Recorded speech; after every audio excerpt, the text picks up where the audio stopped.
Good morning, everyone. Welcome to the third annual She Is conference. I'm Bridget Piku, and this is Jeff Taylor. And guys, how did this conference begin? So Jeff is a longtime resident of the Valley, and I used to work at one of the organizations here, and we kept having conversations about how we needed to do something for women, and finally we were able to make it happen. So this is our third year. We're growing year over year, and it's really exciting. And why is it important to you? As Bridget said, we've been doing this work for a long time here in the Valley, over 20 years. HARP has been around for over 11. And the demographics here are overwhelmingly male, but women were getting left out. And we recognized this. And finally, when Bridget joined our board, we were so lucky to have her join. I said, okay, now's the time. We can get support, and we made it happen. Beautiful. What are the goals of the conference this year? So every year, I think the goals are the same, right? We want women to feel seen, we want women to feel heard and recognized in a space that they're often not recognized in. And then also just to have an opportunity to be around other people that are in the same situation, right? Sometimes just knowing there's someone else in the room who's just like you makes all of the difference in the world. Absolutely. Thank you guys so much. Thank you. Have a wonderful day. Good morning. Good morning. I don't even have to ask y'all to repeat yourself. That's energy. Good morning again. I am so thrilled to see all of you here. Welcome to the third annual She Is Women's Conference.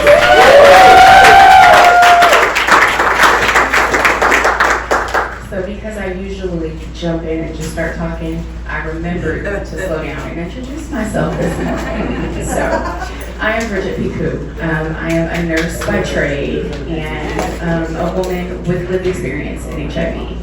I am and it sounds crazy to say, but it's the truth. I'm a national advocate.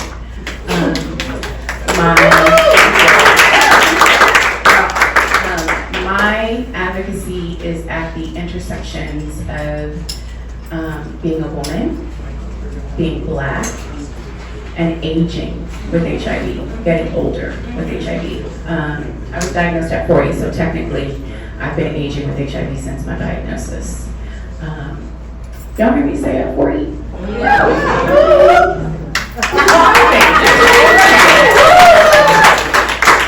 So I have some things that I'm going to run through for us this morning. We have a great day planned for you. Once I start going into the other things, I'm going to start talking really fast so that we can get through it and I can get y'all on a little adventure because I think you're going to enjoy the morning.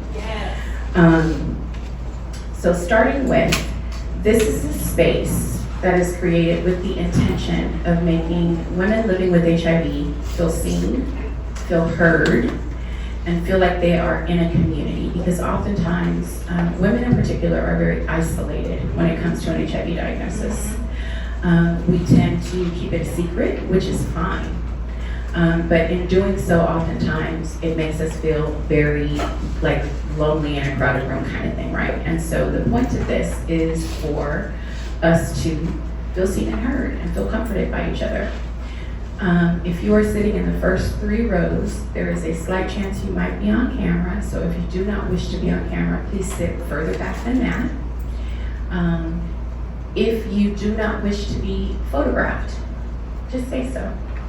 Because we want to respect your privacy and your right to privacy. And you should not feel in any way stressed to reveal your status or to talk about your status. However, if that's what you want to do, that's what we're here for. So again, I want to start out by saying this initiative is brought to you all by HARP-PS. This is not possible without the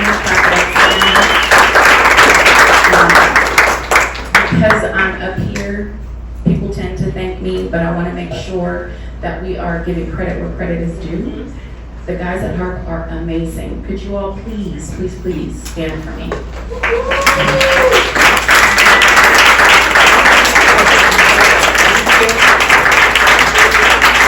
These are some of my favorite people on this planet. So make sure you give them a special hi and a hug. That said, it's all Bridget. I do want to run through and thank our sponsors in no particular order. And because there's several of them, I'm going to ask you guys to hold your applause until after I get through everyone. So we have the LGBTQ Center of Coachella Valley, Eisenhower Health. Eisenhower Health, by the way, has a table in the cafeteria, and they're doing screenings. So please stop by, talk to them about the screenings that they're doing. Stonewall Gardens, Triangle Care Management, SCAN, Gilead, Desert Oasis Healthcare, DAP Health, and the Transgender Health and Wellness Center, ViVE, Christie's Place, and UCLA. The Well Project, which is my organization, I'll talk a little bit about us.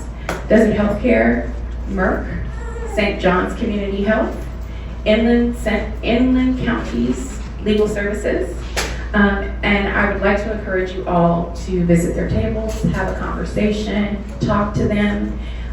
They spend their time coming to do this for you all too. I'm a believer in partnerships, and so I really encourage you to stop by and say hi and find out what services it is that they offer. You never know, you might be interested in something. So housekeeping wise, I have to do this land acknowledgement. I'm gonna say something, and not everybody's gonna like it, but it is what it is. I struggle with land acknowledgements because it's like saying, yeah, we took your land, we're not giving it back, but we acknowledge we took it. But still, we want to pay respect to the land that we're on, okay? So, we gather on the traditional and ancestral lands of the Agua Caliente Band of Coahuila Indians, a federally recognized tribe based in Palm Springs. We honor and respect them as the original stewards of this land and acknowledge the elders, indigenous people today, and future generations. Let's clap for that.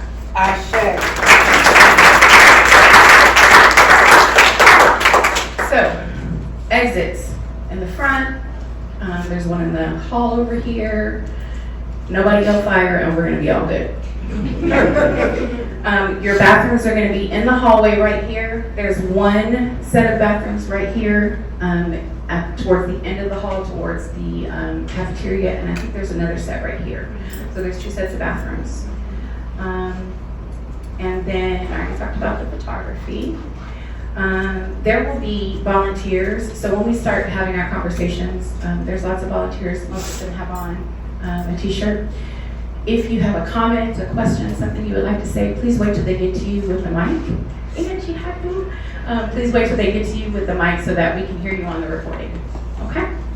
All right. So everybody check their bag.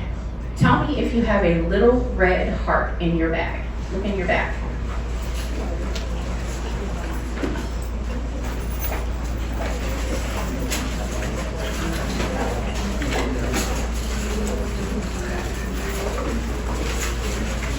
Got it? So, Anthony has one. There should be 3 of them. But I put them in random bags, so they may not, like you guys may not have one of the bags out of 10. So, Anthony. By the way, Anthony is one of the clinicians here in the desert. And I can say to you that he is probably the most amazing clinician I've ever had in my entire life. I cried when I had to give him up because he's so amazing. So Anthony, what you have in your hand is a ticket to the table. And so there's some earrings, a set of bookmarks, and some little purse holders. If you would like to pick something out, you're more than welcome to, or if you would like to give it to someone else to do that, you absolutely can. And so that's what we're gonna do randomly throughout the day. I have little things I'm gonna send you to the table for. And you'll have an opportunity to pick something off of the table. We will have a larger raffle at the end of the day for things that we're going to give out. And if you don't have one, don't sweat it. I got you. I got some in my pocket. I'm not going to tell you what I'm giving them away for, but randomly there might be something you do or say that makes me give you, we're going to make it happen. So I want to talk to you real briefly before I introduce the sessions about one other thing.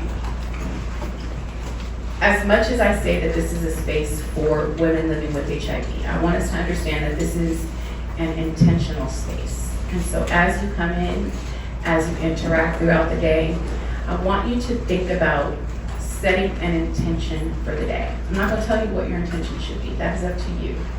But what I would like for you to think about is having it be along the guidelines of release, rejuvenation, respect for the next person. That's really important.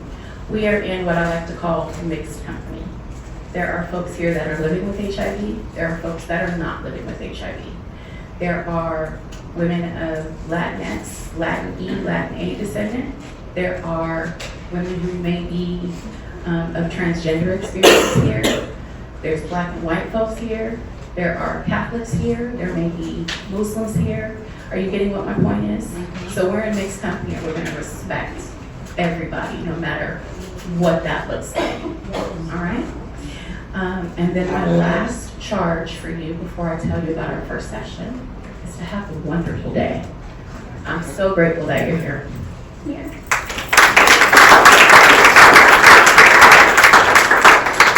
So we're going to make this what I hope is an easy, relaxing day, unlike one that you've had previously at a conference. That's always my intention, right? We like to bring the experiential kind of things. And so we have breakout sessions this morning. There's going to be 2 sessions. They will follow back to back. And each session will have 3 offerings that you can choose from. Please know that I tend to be a straightforward person, and my intention when I say this is out of love. I would like to ensure that the women who are living with HIV here have the first opportunity to take advantage of the services. Can we agree on that? Yes. So everybody is welcome, absolutely, to take advantage of everything. But I just want to make sure that we are saving space for our purpose. Agreed? Yes. Amazing. So just kind of hang back for a second, allow them to get their assignment on or get their space in, and we'll move throughout the day. So what we have for you today is we have therapeutic chair massage. That's going to happen. We have Tai Chi, which I've never done, and I'm actually excited about that. And then we also have acupuncture, and it's going to be here. On your chair, you will find a release form from HARP, and then the acupuncturist will have one. So please know you're going to fill that out. Again, respect for privacy. It's not going anywhere other than past this one, okay? Also on your chair, you have information about HARP. You have your program for the day. At the end of the day, I would be eternally grateful if you fill out your survey. If you bring that to me, who knows? You might get an extra raffle ticket. All right. And don't fill it out now and bring it to me because that's cheating. You also have some magazines here. The editor-in-chief, an amazing human, is here with us today. Jen.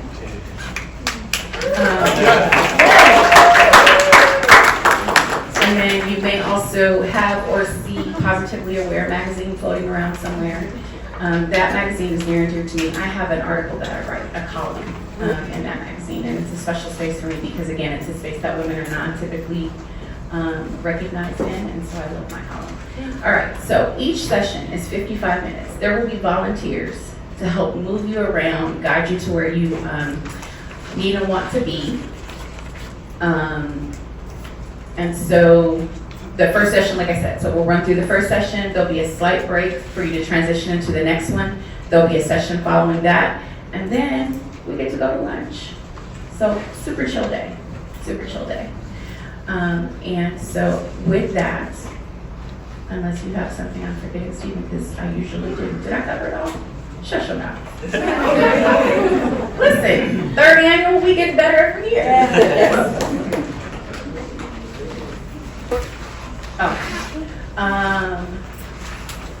Okay, so we'll get started.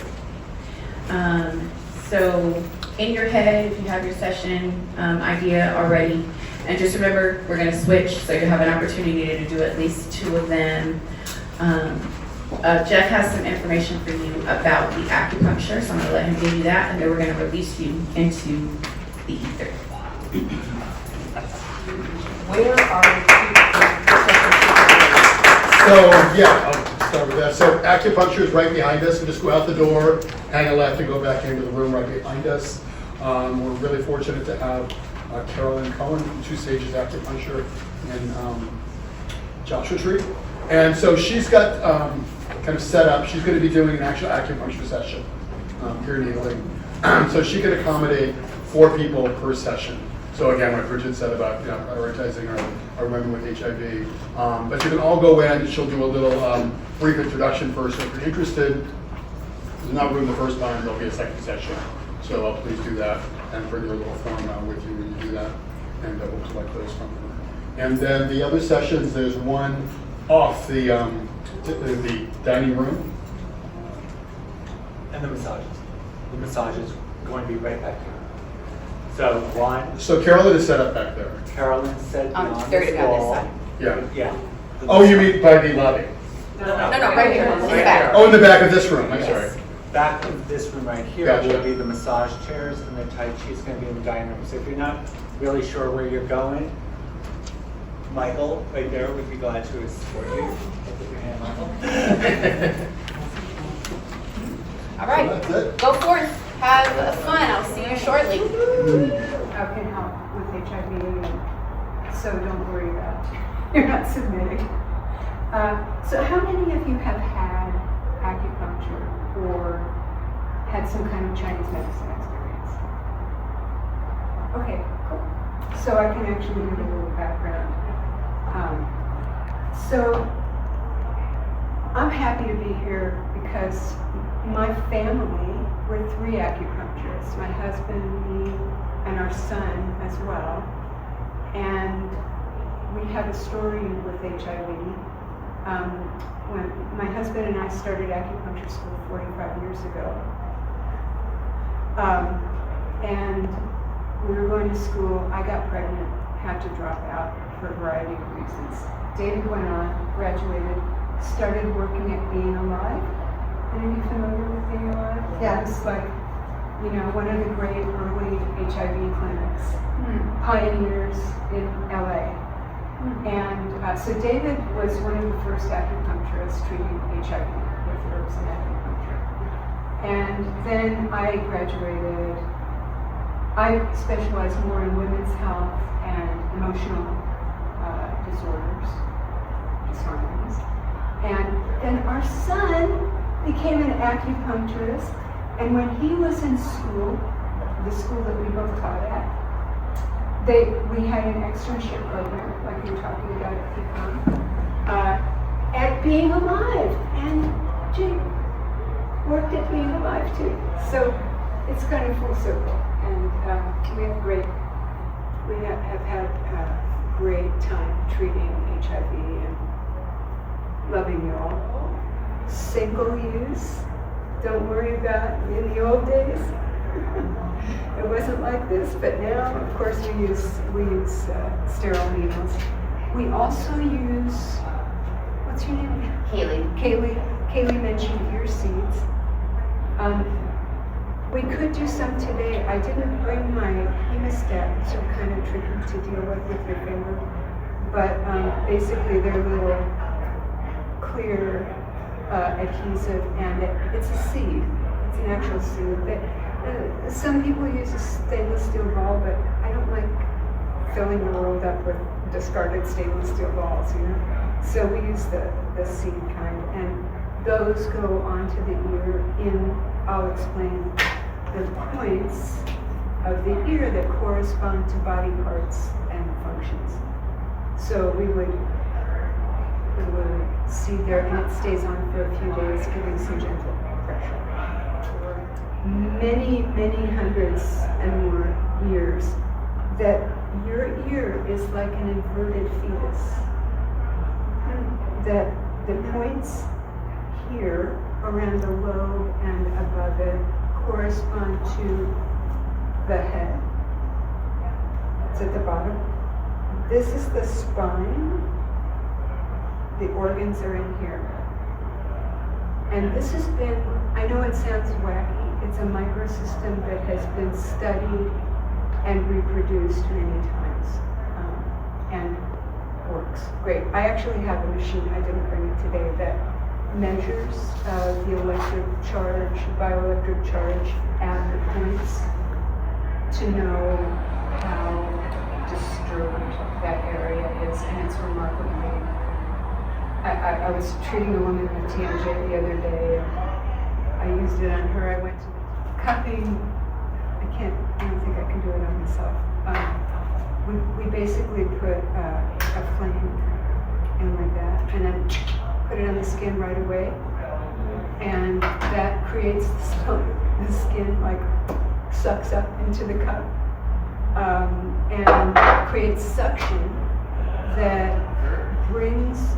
You'll see that they can turn purple, red, pink, brings blood, and with it oxygen, anti-inflammatory chemicals, like all the good stuff, into areas that need more circulation. This is also being studied in China. It's been proven. You would think that just having this on your skin like that would create changes in the bloodstream, but it actually causes the body to create anti-inflammatory substance. I'm not going to do it in here because they're fired. I don't do it in my office either because it smells like hell and it just never leaves the office. What was that called again? Moxibustion. Thank you, thank you. So it's a mugwort herb. You light this end on fire, and it's like an incense stick, sort of like a thick incense stick, and we put that over the acupuncture points when they need warming, that kind of energy. When an area is cold or doesn't have good blood circulation. But honestly, I just brought it as a show and tell because it's smelly. Western herbs are generally used singly and steeped as tea. Chinese herbs are badass. Maybe we have 12 herbs, different herbs in a formula. There are many classical formulas, and we can also write custom formulas. Like a lot of herbs, and they're really strong. They're really strong medicine. Like the needle is like, it's like a hair, like it's so. Right, that's what some, but I'm allergic to anything that sticks to me. Yeah. I feel like I'm like closing my eyes, yeah. No, Yeah, and those are the people who don't get acupuncture. Maybe you go for herbs only or whatever.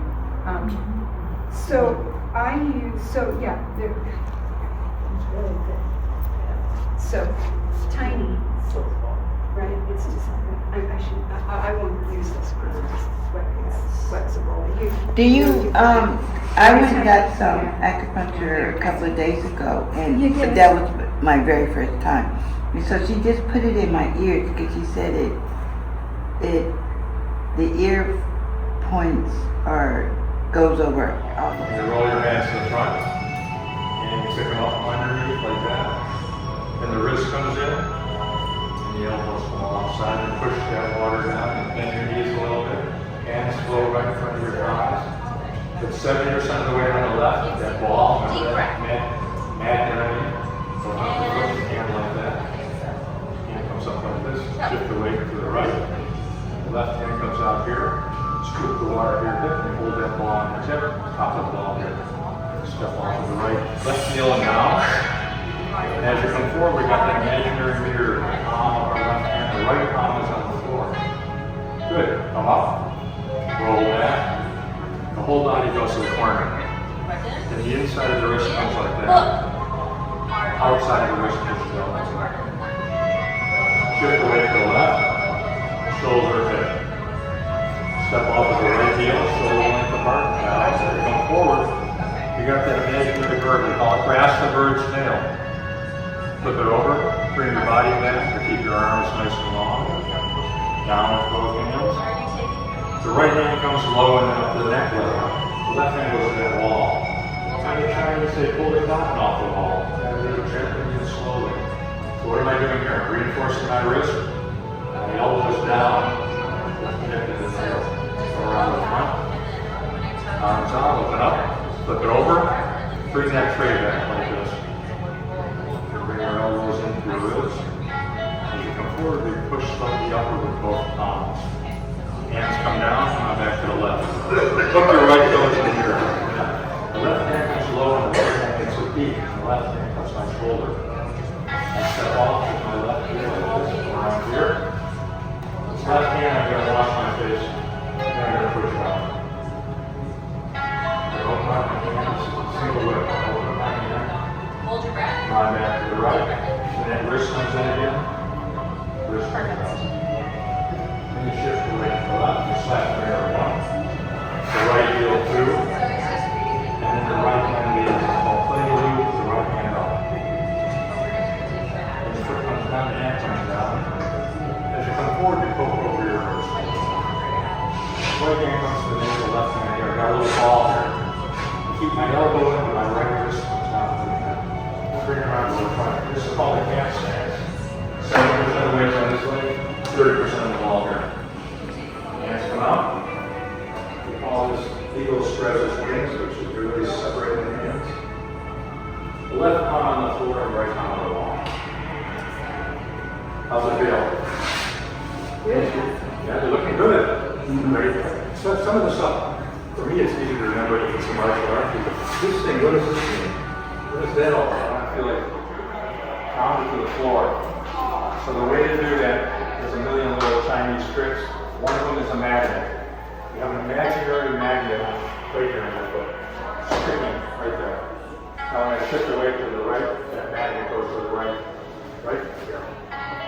That's one of their tricks. We got a million tricks.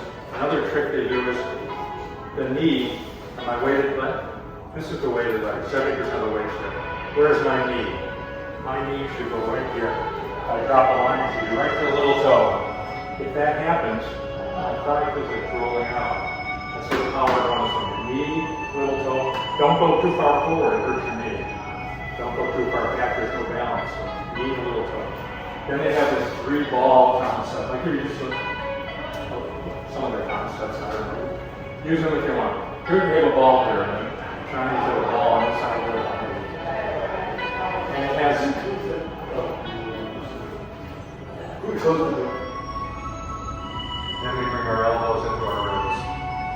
And you take it and push down like you're in water. Like this swimming pool, push the water down.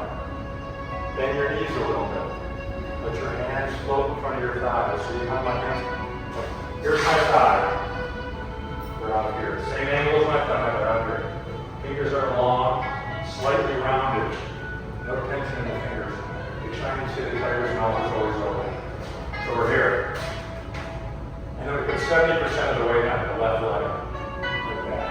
Remember there's what? A magnet here. Open up the right heel, and the right hand is a unit like that. Pick the right hand up to the shoulder here. Shift away. 1, 2, 3. When I shift away, they don't go forward and back. They roll. That takes all the pressure off the knee. So then I take my left hand. And the outside of the wrist pushes out like that. When you get here, shift away to the left by rolling. Remember, 1, 2, 3. Now where's my left knee? Over my little toe. Shoulder to the left hand, hip with the right hand. Step off with the right heel and down. And as you come forward, kind of grasp that edge of your bird's tail. We call it grasp the bird's tail. You got a bird in the palm of your hand. And you flex the tail, which is your wrist. Good. Flip it over. Just like that. Bring your body back, your arms stay out long. Just your body comes back. And you pull down. It's a slow, gentle, nice, slow motion.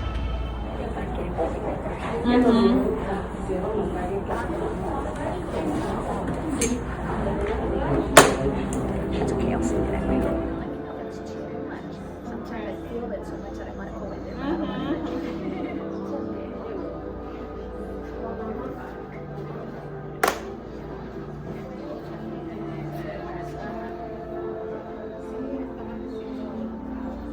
Yes. We have room. Pero no me caso con el novio. No estoy. También puede ser una tocadora.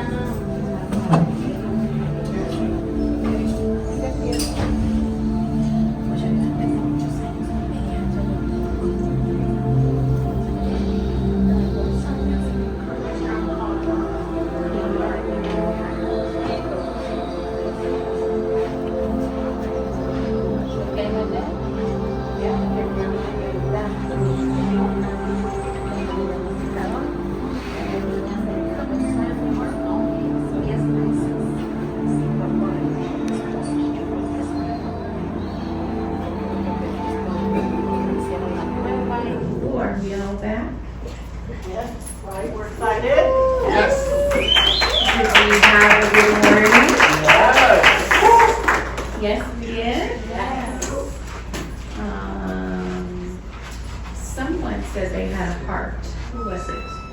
I don't see her. Okay, maybe she's not in here right now. The ladies with the little baby at the top. Which one? With the little baby. Oh yeah, they had one. She got hers. There was another lady that said that she had hers. She said, "Well, let's look at my heart." It's like, hold on to it. I got something for you. But I don't see her in here right now. Okay, so that means we need to do this a different way because I have a giveaway. Who was born in 1972? Go pick a prize. I chose that because that's the year I was born. I knew there weren't going to be too many of us in this room, although I just dated myself. That's okay. That's all right. That's all right. So we are going to get started with our afternoon.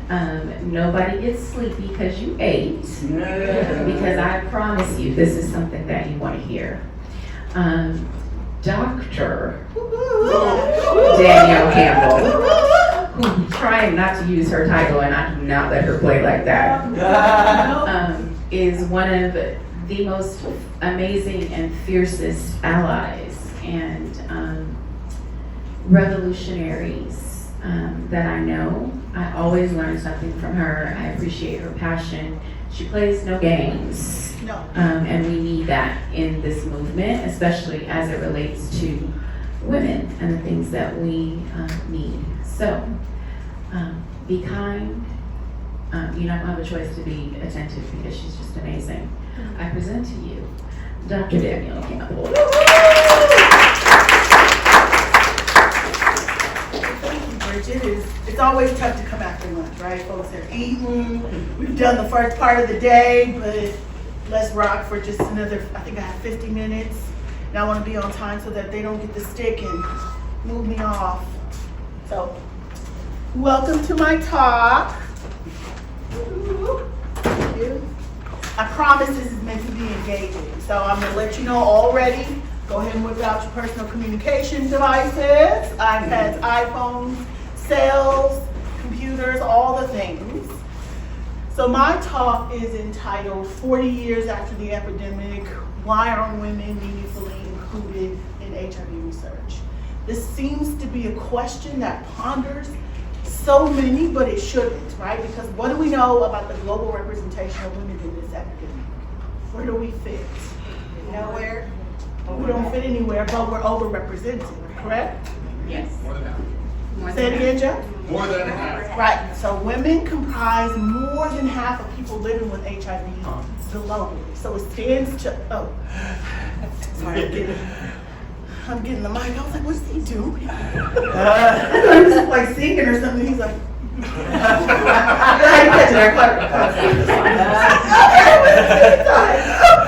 okay, for real, okay, we're back. Okay, so women comprise more than half of global HIV diagnoses. So it stands to reason from an equity-centered approach that we should comprise half of people who participate in research, right? Right. Well, maybe that's not the case. And so my work seeks to understand why that is and what we could do differently based on people at the table or those who should be. So I have to tell you where I stand. It's a part of acknowledging my conflict, my tension in this work. So I'm a Black cisgender woman. I have a tenuous yet beneficial relationship with the HIV research industrial complex. It's forgiving, it's demanding, sometimes it can be very, very unkind. I have, believe it or not, 10 years of demonstrated community entrenched research that centers equity. I know it's a hot term, but it will never leave the lexicon. And social justice advocacy, because what are we doing if we're not fighting for liberation? So I have a Mentimeter for you all. So whip out those devices and then go to menti.com and input that code. Here's a question for you, true, false, or unsure. Women make up less than half of participants in enrolled HIV research studies, but more than half of the people with HIV worldwide. True. True. Let's see them on screen. Let's get that minty.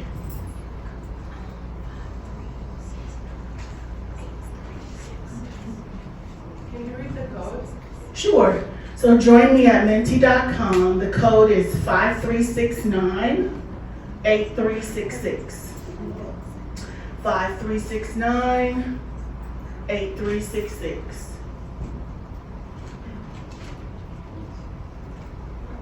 Okay. Getting some folks chiming in here.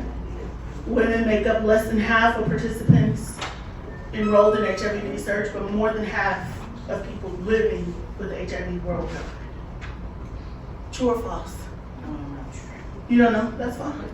Girl, say you don't know. Put it on the thing. I'll take all answers.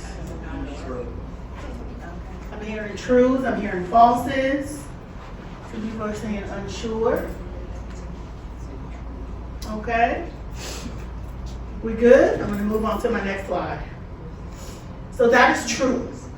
Right, I started this talk off to remind people, just to give you some contextualization, that women, in particular those of African descent, comprise more than half of HIV diagnoses annually, and it's been this way since the start of the epidemic.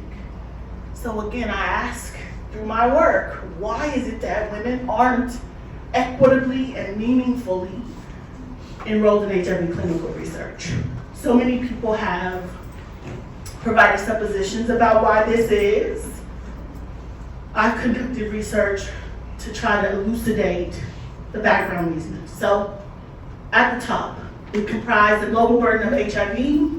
We are less robustly represented in HIV clinical research. Anybody want to take a guess as to who's represented? Who? Deers, antelopes? No. Ever tried to do informed consent with an invertebrate? No. Who is among those that are overrepresented in HIV research? Say it louder. White sister. Y'all are quiet. Who is it? White. Okay, I can feel that. Well, can I ask you, why is it a difference between black women and white women? Why is there a difference between black So, women? but you're saying it's more white women. I'm saying that it's less women and more men. I get that, but you're saying there's more white women That's than not. black women. I misunderstood then? Okay. Yeah, folks from the gallery are saying who's represented in HIV clinical research? White men. Okay. Yeah. Okay. Great question. Great question. So the graphics in the middle show you across the different types of research, the percentage of women represented. So think about that 50 I told you about earlier. So antiretroviral research that leads to innovation in treatment, 19.2% of women are represented in those studies. 38.1 are represented in vaccine research, and a whopping 11.1 in HIV cure. 11.1. So when we think about equitable approaches and the need for meaningful representation, does this give us what it needs to give? No, they should be higher, right? Closer to 50 across the board. And we learned that between 94 up until 2011, there were some increases. We got all the way up to 21.6 across the board. In all HIV studies focused on clinical research, but it's still not commensurate with the burden of HIV that women bear. So, most alarmingly, 1 in 3 HIV cure studies enrolled no women whatsoever. Right. So what does that mean for a cure? It ain't coming. It ain't coming. Right. They left out the girly pops. They certainly did leave out the girly pops.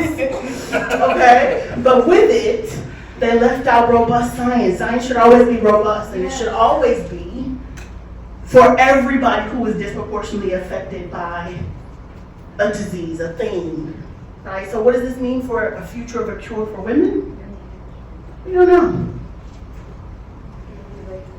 So we looked at the sex representation of participants enrolled in research conducted by a large global research, like 4, maybe 5, depending on the day, global research networks conduct the largest amount of research globally related to HIV. And there's one of them, ACTG, that focuses on treatment. So in the studies that they conducted, of all the participants, less than half were women. Less than half were women. So keeping all of the things considered, where does this take us on a path for equity for women? Off the path. Off it. But we'll get there. It's through our advocacy that we'll get there. So I'll ask each of you, again, we're at menti.com, 5369-8356.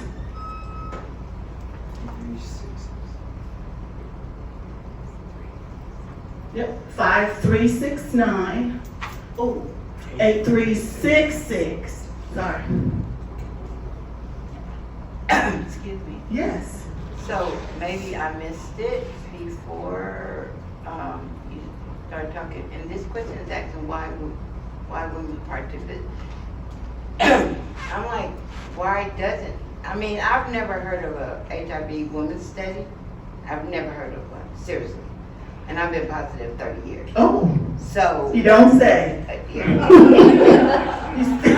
So, you know. Further legitimizing my life's work, right?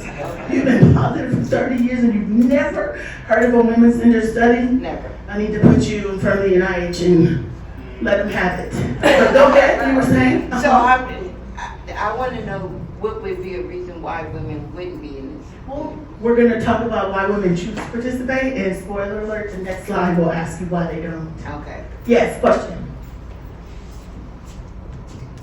On the prior slide in 2020, it showed women at 57%. What happened in 2020? There was a women-specific study.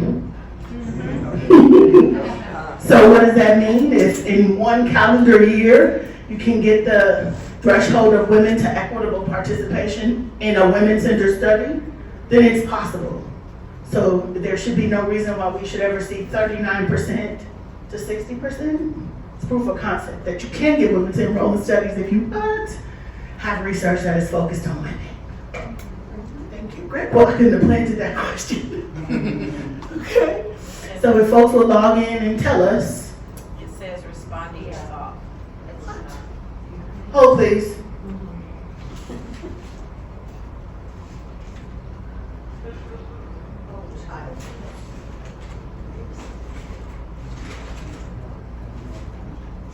Okay, try now. Yes. 5369-8366.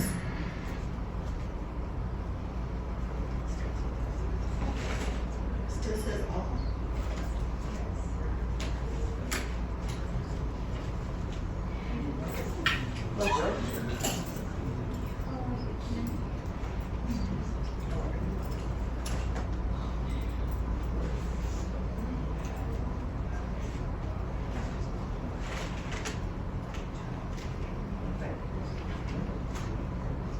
Okay, we'll go to the next slide. I'm not sure why it won't show you.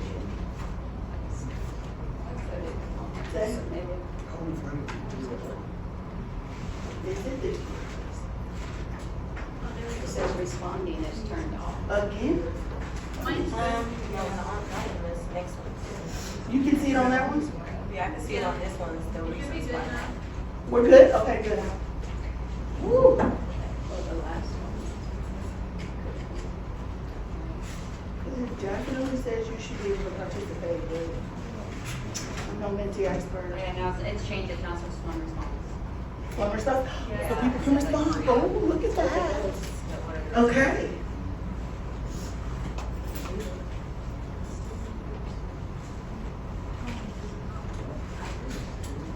Okay, we'll give it a minute. Folks, do your best.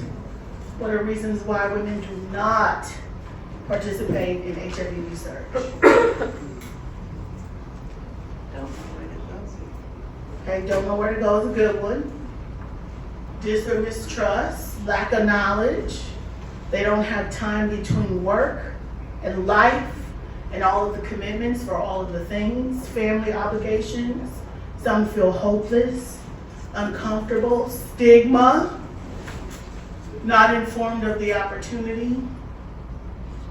Oh, some marketing is only targeted to men. Hey, somebody knows. Okay, stir it up, but we're just gonna go on like it is. Folks feel uncomfortable, and then there's stigma for the 4th time in a row. So stigma, stigma, stigma. How do we address stigma in HIV research? Anybody wanna stand and enlighten us? How do we address stigma in HIV research? For those who feel that stigma is a barrier, how do we address it? How do we break down the walls of stigma? Education. Can you stand please and introduce yourself? Hi, my name is Brenda, and my answer would be education, knowledge. Okay. Knowledge about research, about people. Educating people, educating families, breaking barriers, going into those communities where it's not even spoken about. So that would be probably one of the biggest inhibitors in my personal experience. Thank you for that. Others? Hi everyone, I'm Kaylee. I'm she, her, and I am with them. I'm with them, yeah. But I'm a cisgender woman, but I'm also with them. But I want to piggyback off what Brenda was saying, that with education and being aware of HIPAA laws and knowing that and how the protection and being empowered with the fact that you are secure and you're safe with your information not being out, because it's a medical law. There's laws. Right on, thank you. There's a, go for it. My name is Magdalena, and I break the stigma by living my life the way I want to. Oh, okay, Magdalena.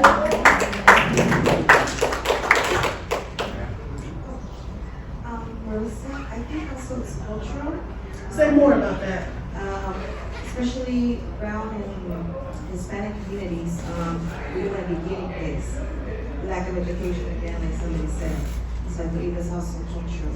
Right on. So you guys don't want to be guinea pigs either? Yes. No, I certainly don't. Even though every time I look at the news, we seem to be a highlight story on another demonstrated experimentation on the Black body. So we're here, right?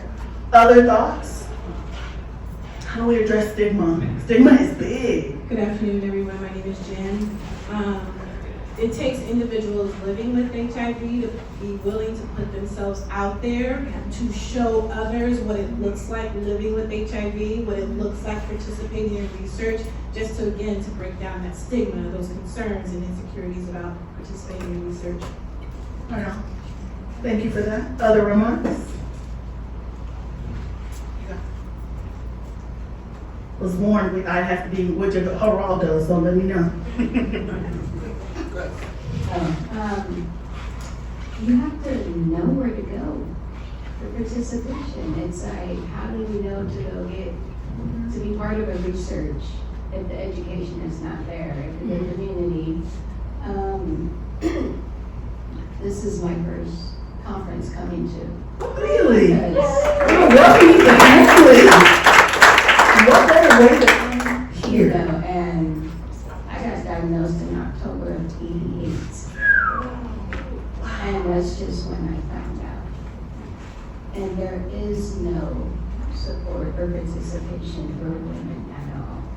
So I'm grateful for this being put on from the she's and everyone, and Ebony for telling me about it, because by the time I do hear about things, it's the deadline or I don't qualify, or again, to piggyback on other stuff, I'm not a white gay male, and that's all the services in San Francisco. I drove 10 hours up here. Wow, welcome.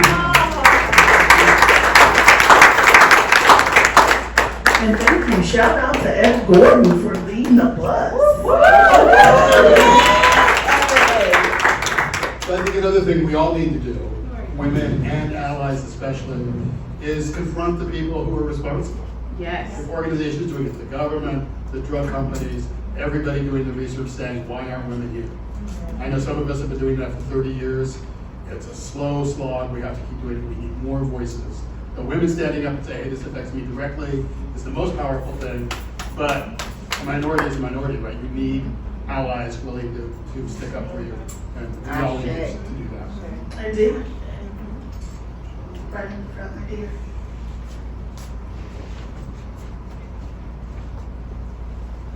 Just to piggyback, my name is Miranda. I'm from Oakland, California. You need people to show up anyway, regardless of what their challenge is. Community is everything in an effort like this. So the more people to show up, the better. The more people to say, I don't care. And, basically, and what's next? Can we feed the children in Africa or wherever they're starting? We got bigger fish to fry. This is just, this is a comma or a semicolon. Next chapter, please. So that helps literacy and the willingness to show up anyway. Indeed. So tell me a little bit about why you think women participate in research. Because they have hope, they want a cure, and they don't want anybody else impacted. They want to stop it with them, honestly. Right on. Let's give a round of applause for that. Folks want to see stop within. Other thoughts. Why do women choose to participate in HIV research? Thoughts. Why? Other folks have said it's because we have competing lifestyles. They've said because they can't find us, but I'm looking at a room full of women here today. So why do women choose to participate? Hope? Survival? Okay. Thoughts? Hi, I think that women choose to... Your name? Oh, I'm Marlene. Hi Marlene, how are you? I think that women choose to participate because when you get a diagnosis like this and you come to terms with it, I think you want to give back. You want to be a hero. And by participating in something that's bigger than yourself, you can do that. Right on. Thank you. Round of applause. So based on the literature, here are some explanations or some reasons why people believe that women don't show up. Because there are very few studies that have asked women directly about why they don't show up to participate in research. Lots of supposition. So folks say that there are restrictive contraceptive requirements to participate in the study. Any woman in here can take 2 forms of birth control to not get pregnant while on the study?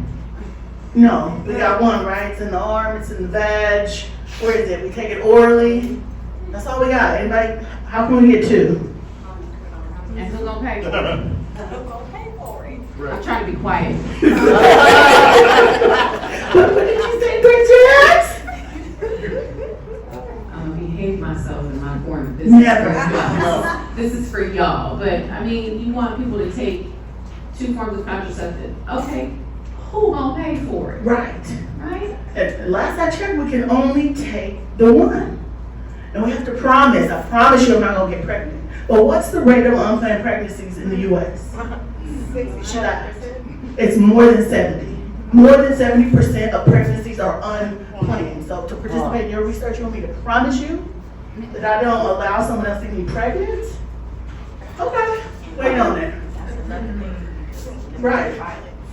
Yes, I was just saying, sorry. I was just saying, that's another thing, like, some people are experiencing intimate partner violence, and their partner like, listen, like, ain't gonna be none of that. And so that's a huge thing that one might run into as far as why people are missing, women are missing.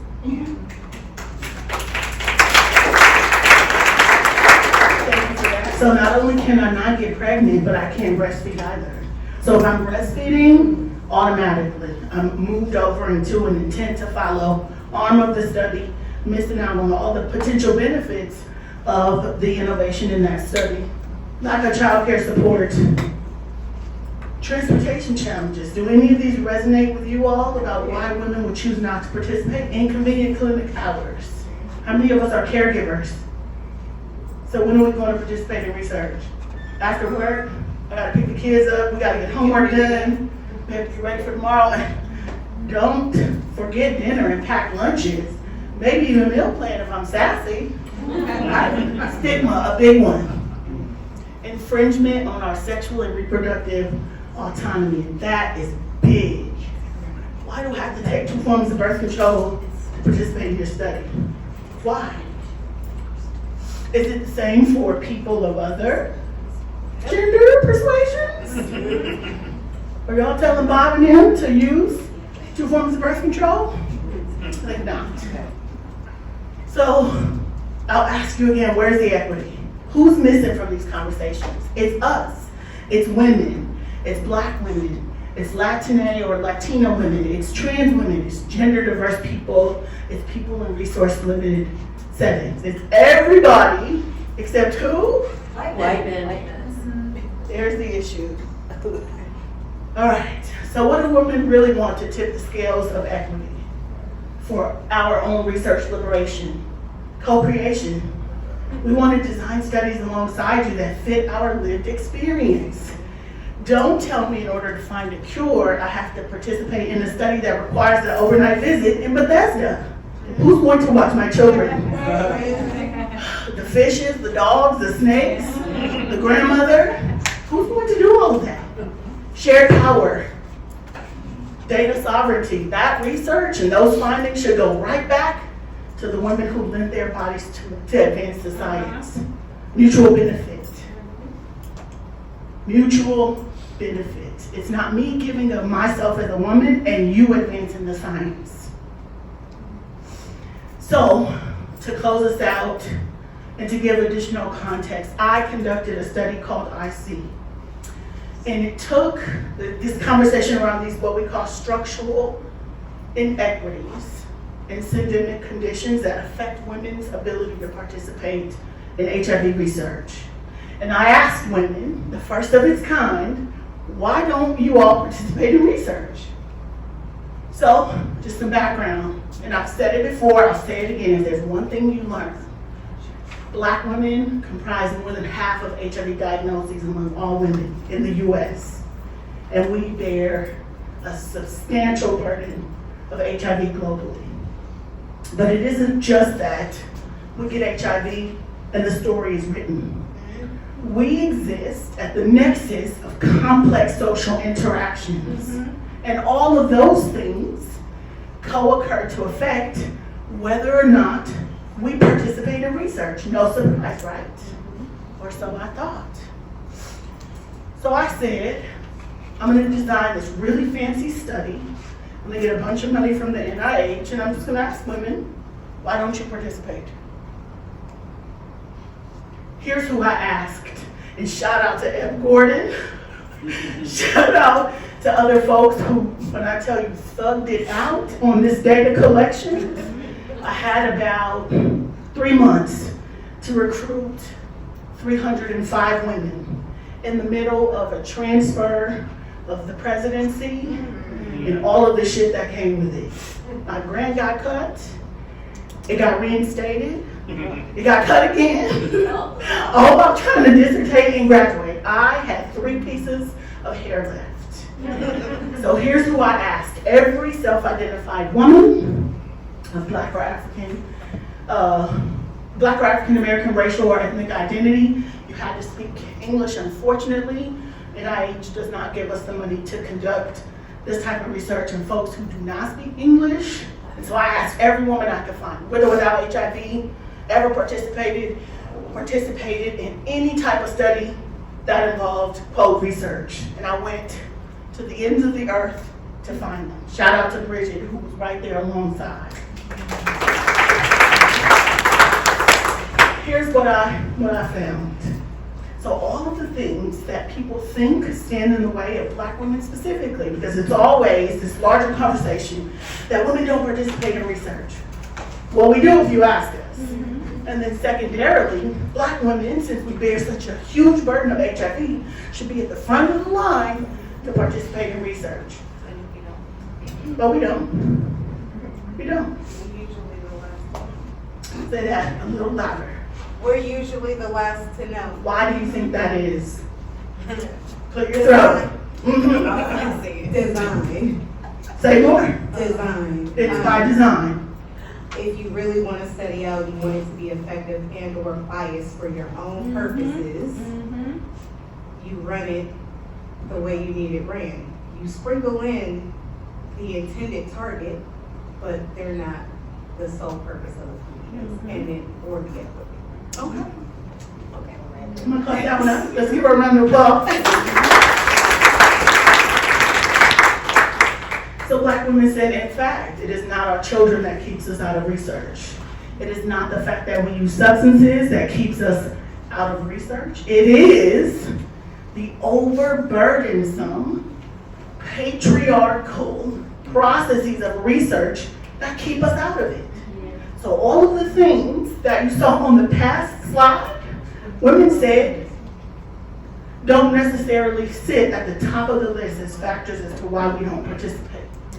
Women said, it's how you treat us. If I show up, are you going to accuse me of being an angry Black woman? Are you going to judge whether or not I use substances? If I'm depressed?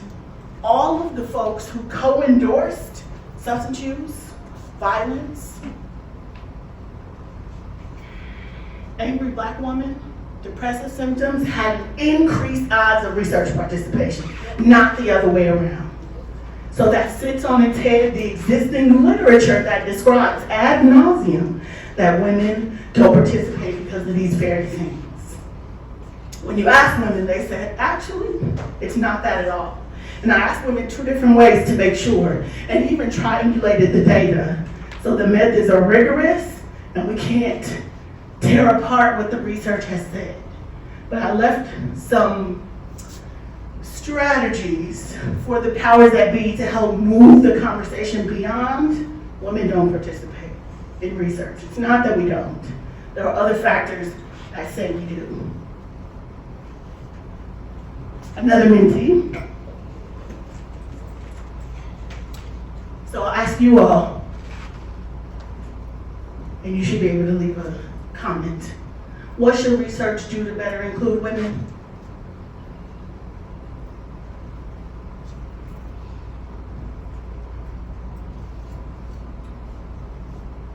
Find women. Oh, that's a start. You gotta find them to better include. Right? Have women set the table. We bring the table in any other context, right? We are the table, isn't it? Incentivize better. Listen to women.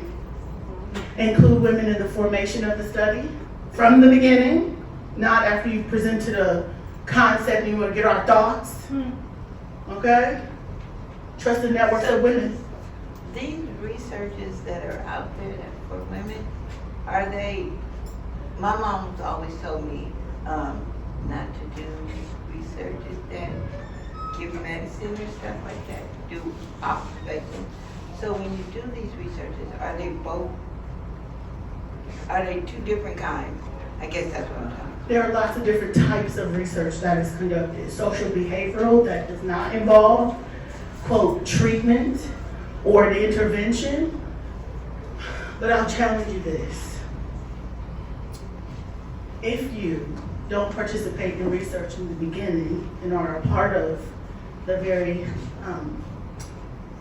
very early studies that drive the research outcomes, you're part of the research once it's approved by the federal government. So why not participate in the research early on rather than later when you have no data to know how it will affect you? That's the word. Ever taken a Tylenol?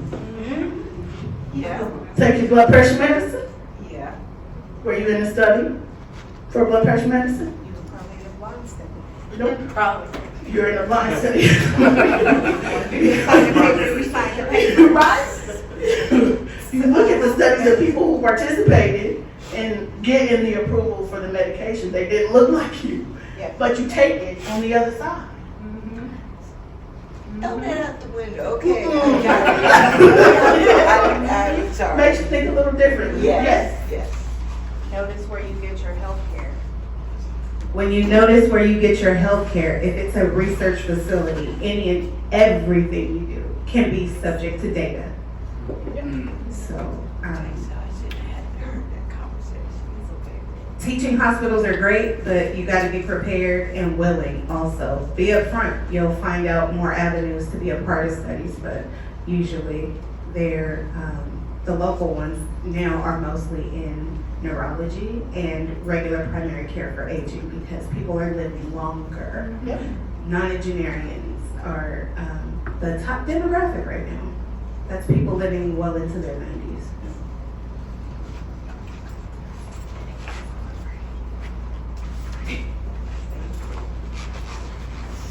Thank you for that. Other thoughts about what research should do better to include women? I said in the mentee meter, it didn't show up necessarily, but I was saying that, Girl, I can't get it to go. I was just saying, create studies that are considerate of the lived experiences of women. So our lives don't look linear oftentimes, and they look, got it throughout. So Okay. like, So what tell us is about what that looks like. I was just saying, like, meet the people where they at. You know what I'm saying? It's not necessarily hard to do that, but oftentimes it's like, okay, no, we gotta do it this way, and it's not considerate of the full lives that we live. Nothing is one-dimensional, right? We're multi-dynamic people, so the research that's modeled should consider those things. Okay, in the corner. That's a really good point, Jean. And I want folks to get into the mindset of not just requiring people to meet us where we are, but also to meet us in the way that we want to be met. Oh, that's a word. Right? Don't bring me what you think I need. Come ask me what it is that I need and we provide it. Because if you have the money to come to me and say what you want to do, you have the money to come to me and ask me what it is I would like for you to do.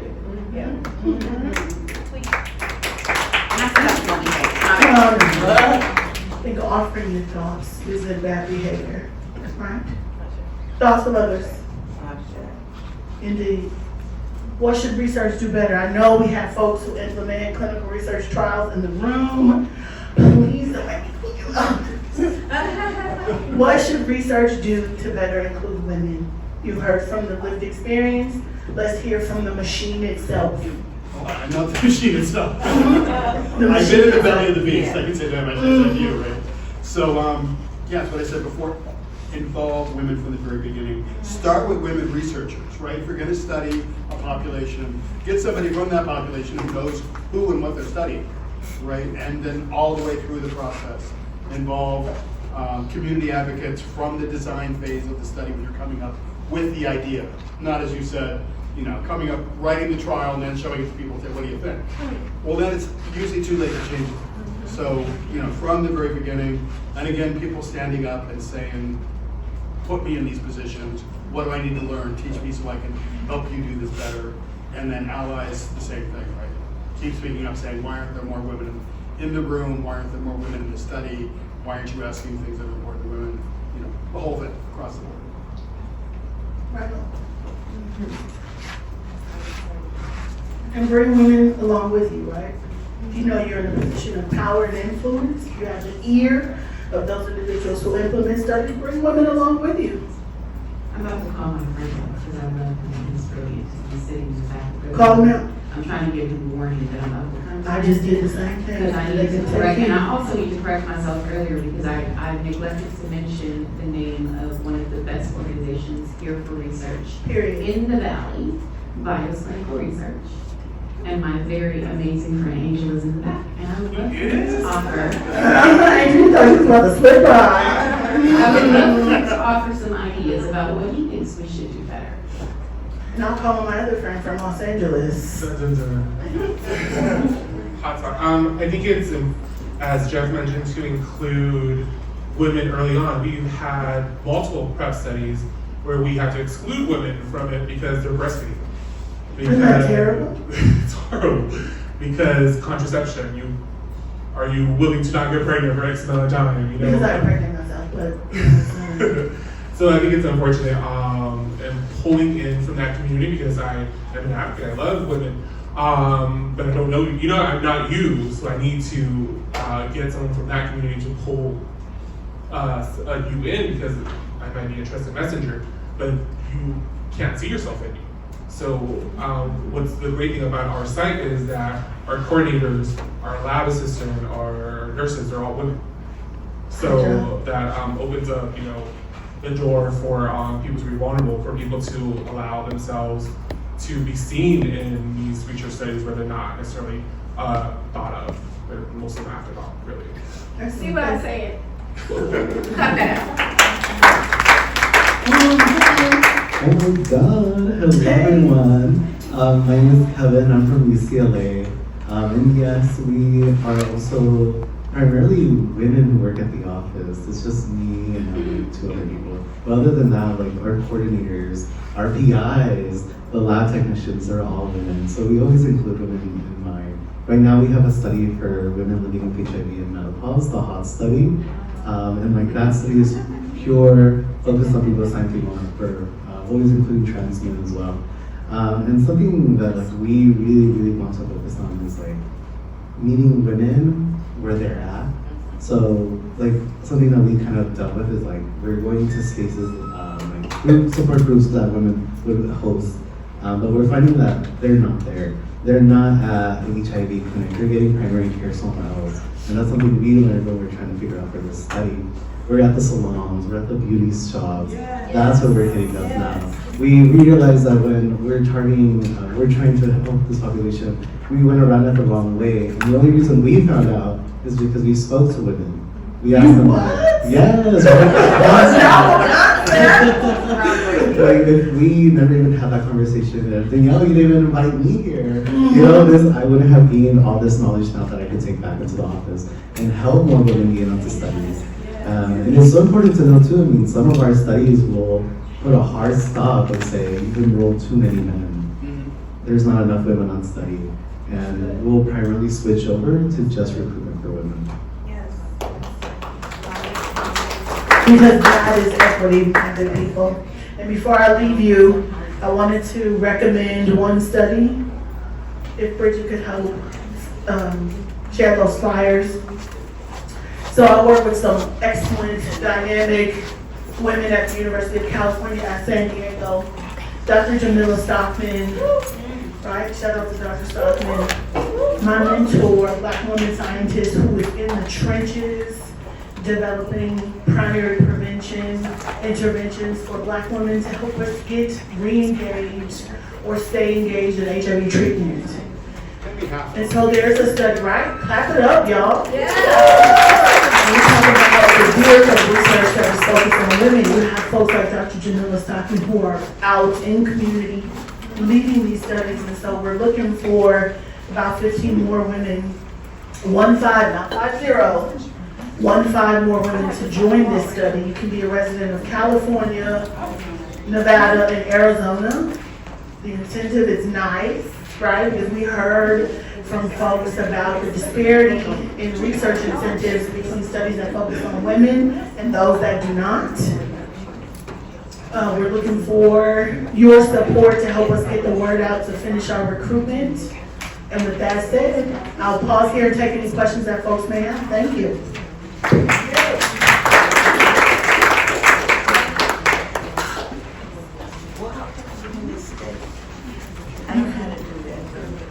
Yeah, gotcha. Don't worry about it.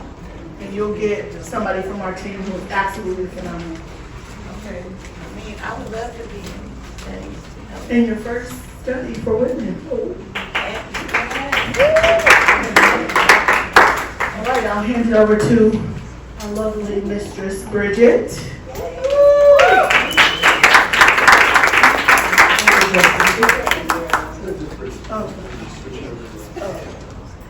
Can someone grab me?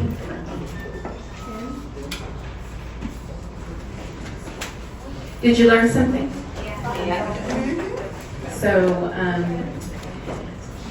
I said earlier that my advocacy kind of intersects in a lot of different ways. My mother once upon a time called me flighty because I was always into something different, right? I never focused on one thing. And I prefer to think of it as being well-rounded at this point in my life. But one of the other things that's important to me is, as a nurse, I believe that it's important for nurses to know a little bit about everything, right? Like, I worked in an HIV clinic. I did not work in, say, a cardiac clinic. But I need to know a little bit about how the heart works so that if I'm talking to someone about their HIV and something they're describing sounds like, maybe you should go talk to your cardiologist, right? So it's the same thing and philosophy within my HIV work. I have a special interest for obvious reasons on women in HIV, but I also know a little bit about aging. I know a little bit about cure. I know a little bit about medication and treatment and PrEP, right? So I challenge all of you to learn a little bit more about HIV, right? And not just as it relates to your own journey or to the journey of your loved one, but each one can teach one. I firmly believe that, and it's really, really important. So I'm babbling a little bit because I'm waiting for Kim to come in. What we're going to do right now is, there she is. We are going to present 2 dramatic readings for you. What that looks like is, there is an organization called Write It Out, and they are amazing. What they do is they take folks living with HIV and they create cohorts, and over 10 weeks they teach you how to write a play. And so Kim and I both went through this cohort of learning how to write a play. And I'm gonna pat myself and her on the butt a little bit. We wrote some dope plays. And so we're going to present those to you all. So there are some caveats to this. One is that you're gonna hear some language. We all grown. And if it offends your sensibilities, my sincerest apologies, but you still gonna get something from it. The subjects of our plays are different, but even if you don't see yourselves in them, immediately I guarantee you there's intersections, or you personally or someone you know or love. And so I asked you earlier for your intention. I'm going to continue that thread and ask you for your intention. And are you ready, my dear? Yeah. So, do you want to say anything before you start? This is Kim Skeet, everyone. I have had the immense pleasure of watching Kim grow in advocacy. She was a whole, full, grown-ass woman before I ever met her. But I've had the pleasure of being involved in her evolution as an advocate. And I do sincerely, I'm about to cry. I do mean pleasure. And so I'm very proud of her. And I'm about to make us both cry. All right, taking us back to center and sing. There we go. Anything you want to say before you get started? Yes. I was gonna wait till after, but I was saying it now. When I heard about this program, I didn't see myself in it. I was like cheering Bridget on, and then like I was fortunate to get to see her while she was drafting her play. And I was just like, yes, because she's one of my mentors. So I was like, yes, cheering her on. And then, I got to see the live reading, and she was like, apply for the program. And I was like, okay. Honestly, I had forgot I applied, and then I went through a horrible summer last year. And then I found out that out of 200 people, I was one of the 10 people chosen for the cohort. Thank you. It was an amazing experience, one that I'm still riding the high off of. And Bridget did not exaggerate when she said we wrote some standout material. So much so that I also have a new mentor. His name is Dominic Cologne. He's the writer of the hit Netflix show Boots. And he liked my play so much that he was like, I want to pull you under my wing. So thank you. So since then, I have added writer to all the things that I do, and it's been amazing. I love what I wrote, and I love getting to share it with people, especially people who this might not be the perspective you are used to. So you get to see a perspective that's different from your own. So I'm excited to share it with you. When I was asked, I was like a little hesitant. I'm not gonna lie, y'all. I don't lie. I was a little hesitant because I was like, but yeah, I said yes, and I will share it with y'all. I will go grab my actors that have graciously given their time to read for us today. And yeah, I'm excited. And there are other stuff. There's other writings I'm working on. One I can't talk about because I signed an NDA. But I am writing, and it's been fun. And I actually was chosen to go back to New York this fall to have my play read again. So Bridget was also chosen. So yeah, like it's really cool to represent this organization, write it out, and it's really good to represent Black Girl Magic. And yeah, so I'm excited.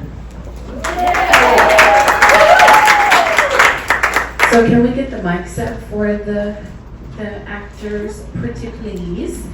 And while Kim grabs her actors, All right. Oh, so our actor and actress are here. Please give a very warm welcome to.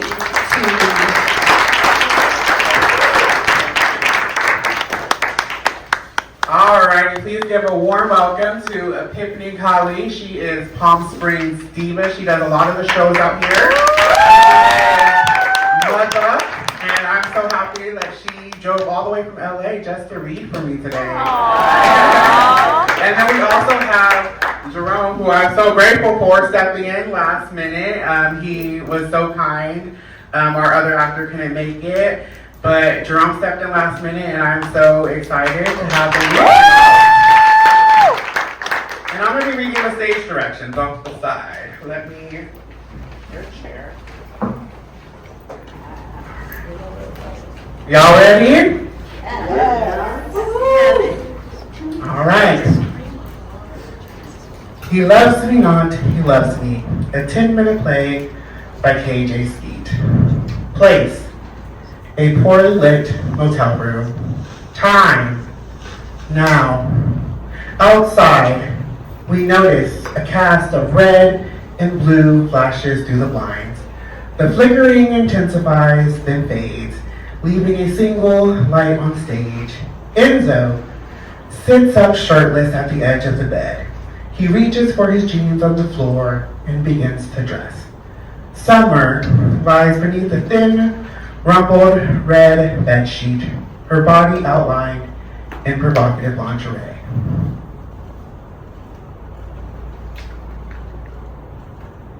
So, how long are you gonna go to me this time until you randomly text me what you doing? I miss you. Let's chill. Blah, blah, blah. No, it's not even like that. Says the nigga literally getting dressed to leave me in a motel while I'm over here looking like a goddamn model. Man, chill. I had a great time with you. I would have a great time with you. And I did miss you. And so, we've been sleeping together for 3 years. And other than a collection of motel keys, I have nothing to show for it. So what do you want me to do, son? You want me to leave my wife so she can take my kids from me and lose everything? It's my kids, son. That's fucked up. That's not what I meant. It would just be nice if we can go on an actual date, like see each other when the sun is out. We will. I just need some time. Nigga, it's been 3 years. You looking bum as fuck in that outfit though. Making me need around too. Nigga, please. You think I don't know you fucking other trannies? Nah. Boy, bye. If I'm so special and the only other woman you have sex with is your wife, how did you get gonorrhea, Enzo? It damn sure wasn't from me. I'm not fucking no other trannies. Don't mean no other tranny ain't fucking you. Wow, alright then. I'ma head out. Wait, I'm sorry. It just sucks to want someone you can't have, Enzo. Summer begins to pull the sheet over her head. You don't know how hard it is for me, Summer. When I tell you I miss you, because I do miss you. When I'm with you, I get to be the real me. Summer begins to lower the bedsheet from covering her head. You are the only one who knows the real me. Sure, I do occasionally hook up on Grindr whenever you're in one of your fuck him, irreplaceable ass moves, and you're ignoring me. But mostly just cop stuff. And no, I don't bother. Not for them anyway. Just you. And just going through time. Swear. Yeah, Amy. I get the VIP treatment while a man in a wig on a hookup app still gets general admission access to your dick. And so you have a beautiful black wife and 2 kids. I used to envy her ass. I used to want to be her so bad. Now I just feel sorry for her.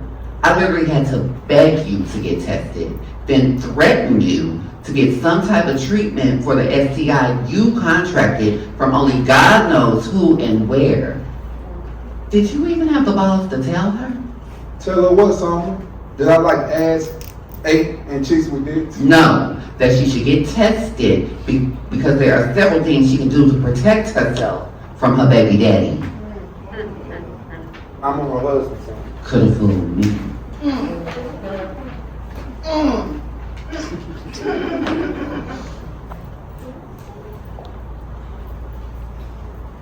So what you got to say for yourself, Enzo? Y'all don't talk about stuff like that? We do. We don't talk about stuff like that. The clinic sent me to you, told me that there are things folks could do to prevent HIV and STI. But they also wanted me to come back and talk to someone, get blood tested. And fuck that. The damn doctor must have thought I was some kind of homo or something. He kept looking at me, judging me, low-key asking me if I sleep with other men, and like every other fucking question. I was like, bro, fuck no. I ain't with all that gay shit. I got this burning itch on my dick from a bitch. So just treat me, and I'm good. He gave me a shot in my ass, to be honest. I ain't been back since. Or do I need to go back? They was all in there making fun of me, making me feel like some type of fake. Nah, I'm straight. Are you though? Don't play something. All I'm saying is your Christian wife thinks she's sleeping with her faithful husband might need some type of prevention or protection from that community dick. But that's none of my business. You're right, it's not. So please shut the fuck up. Well, I guess I'll just shut the fuck up now. Summer again starts to pull the sheet over her head out of frustration. Enzo starts to put on his shoes. I shouldn't have yelled at you. My bad for that, baby. On the bright side, you always getting on me about manners. And I did say, please shut the fuck up. Summer slowly pulls the sheet from over her face, revealing a half irritation, half humorous smile. You know you can't stay mad at me. Lorenzo, I know everything about you, boy. Probably even more than your wife does. I'm the only one who knows your favorite color isn't red like your boys. It's actually yellow. Just saying, I'm sure I'm the only one that knows you hate beer. Weed makes you congested. You enjoy taking baths when you're home alone. I know I'm the only woman that ever make you nut from hedge. Wife, you can't even seem to do that. Hey, Lorenzo. I also know for a fact that I am the only woman you ever told you never really wanted kids and you secretly resent her for having them. I know you, Lorenzo. I know all of you. I know that you're in love with me. And other than those kids, it's the first time you've ever been in love. Enzo sits up on the bed, stands and starts to walk over to the little chair in the motel room. Both say nothing. Summer watches Enzo walk over to the chair. She looks at him like someone looks at the person they love. Enzo sits in the chair. You know what I know? What? I talk too goddamn much. I love that you talk to me. I love that you listen. I love you. You love me? Yeah, but it doesn't matter, because I'll never have you. You have no idea what it's like for me.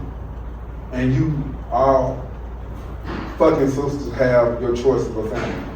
You have community and advocates and even famous fuckers who try and show the world that if you put your mind to it, you can be a nigga gold medalist one day.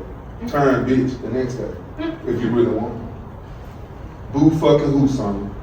You hoes are under attack by fruit, dumbass folk. At least you get attacked for existing. Me, niggas like me, we get attacked before we could ever think about trying to exist. There are no parades, no down low nigga visibility days. There's just do what you want when you can. I made a vow to my wife though. The change of a normal life was already shining down. I married her because I had to. I had to try and be normal. I had to try and run out all of it. I thought if I prayed or did what other niggas did, like get married, have kids, I'll fix it. But I'm not normal. The reality that I have literally had more dicks than my wife is not normal, son. I'm tired, baby. Not the kind of tired dicks eat overnight. The kind of tired that lives in your bones until you die. I want to breathe without guilt, baby. I want to desire without shame. I want to love and not feel disgusted when that love floods me back. You know what's worse than being in the closet, building the closet yourself and making sure there's no door? Lorenzo, I want all of that for you. For us, babe. I know you do, and that's why you like me. I like you? I hate that I can't have you. I hate that I want you. I hate how hard this feels. I hate how right you feel. I'm trying to forget you. I tried to stop wanting you. I compare other bodies to you. I compare my wife to you. I love you. You love me? Yup. But it doesn't matter because I'll never have you. Lights on stage dim. We again see the cast of red and blue flashes of light through the blinds. You're right, son. You are the only woman that I have ever been able to talk to. The only person that ever knows me for real. The only woman I have ever truly wanted to be with. Summer gets out of the bed, her body covered in sexy lingerie. She stands very calmly and gracefully. We notice what appears to be a small wound in her abdomen area covered in blood. Then why did you kill me?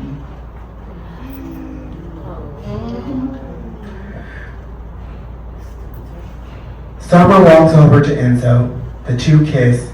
Enzo drops to his knees in pain and holds on to Summer tight, knowing this will not only be the last time he will ever see her, this will be the last time the two of them and their love will ever exist like this. I did it because I love you. Summer pulls Enzo's head into her body for a moment, then peacefully walks back to the bed, where she gets in the bed and pulls the sheet over her head one last time. It stays there. Lights fade on Summer and the hotel bed. Enzo finally spots his gun. He picks it up, walks towards the motel door, but before he exits, he looks back at the motel bed.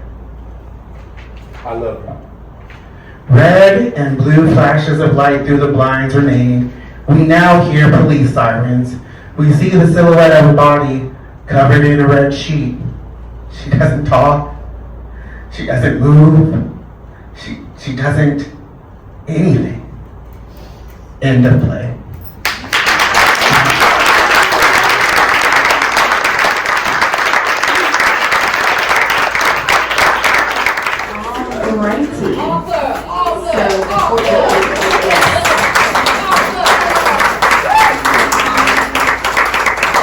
So before we go into Q&A, I'm going to introduce my actresses and my play. And so please welcome to the stage Alicia Bates and Savannah Sophia.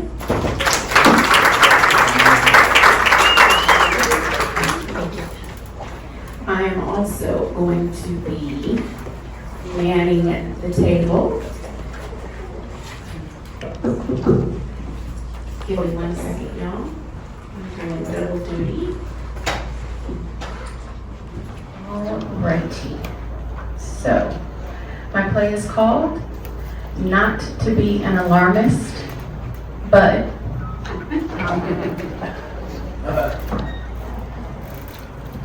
the time is now. It's a basic living room with a desk and a table. It's well lit. The desk has some writing implements on it, a cup of pens and pencils, a lamp, and another cup with a few flowers, a cell phone, a bottle of water, and a bottle of pills. As we open, Diva is humming, and then an alarm on her cell phone goes off. Hold on.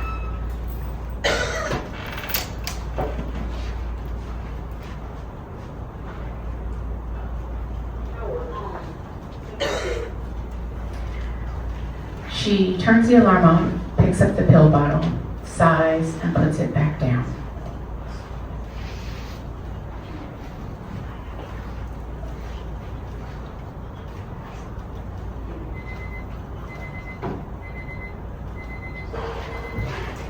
Hey girl, hey! I saw your little poster at the clinic today. I started to bring it so you could autograph it. I can't wait till it goes viral. Viral, huh? That's more your lane than mine. Why does it gotta be my little poster? Why you gotta put it slick? Anytime black folks put little in front of something, it's shade. You stay trying to diminish my worth. True. But not this time. Fine. I saw your big, glorious, amazing, and well done poster at the clinic today. You're still doing too much. Make up your mind. Do you want it to be seen or not? I do, just not like that. The point is not to see me. It's to see the message that black girls get HIV too. Visibility and awareness versus just seeing me on a poster. That's cute. Unfortunately, Diva, you can't choose perception for people, you know, kind of like your perception. You did it all on your own. Touche, maybe not, but I can plant the seed.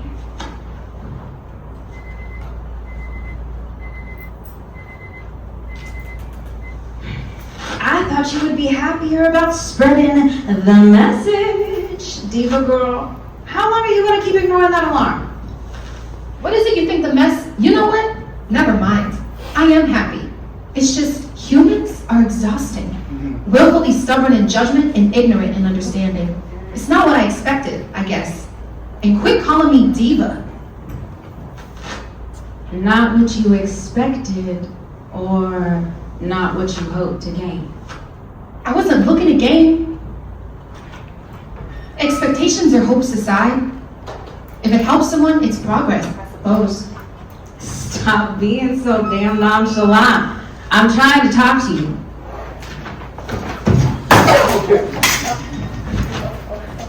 It's all good. It's all good. All right. I'm just gonna hold it. No, you're probing. Being nosy as fuck. It usually feels like you're trying to bully me into sharing my life with you. I wish you would decide how you're gonna show up. Friend or foe, Callie? Pick one. How I show up has more to do with you than me, friend.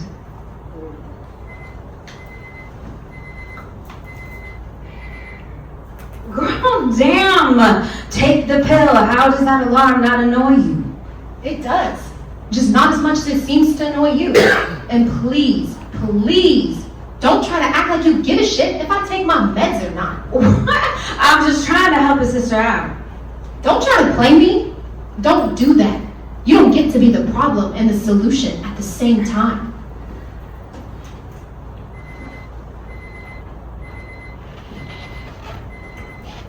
Girl, calm down. I'm just trying to give you some advice. I'm not your problem. You are. phrase you use? Your own best advocate? Why do you think I call you diva? Diva? You get all on your high horse like you are too good to talk to me, knowing we're practically the same person. You act like I don't know you, and you sure as hell don't listen. You do not know me. I don't act like I'm too good to talk to you. I don't like talking to you. And for real, I could go without it. I want you to quit trying to live in my head like we're besties or some shit. And why would I listen to you, huh?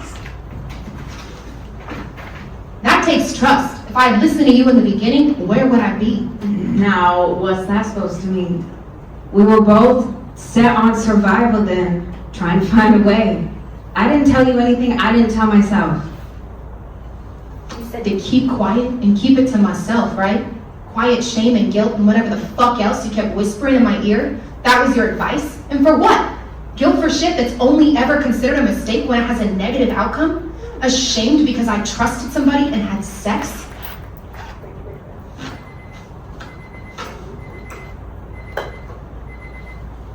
Listen, I'm not your worst enemy.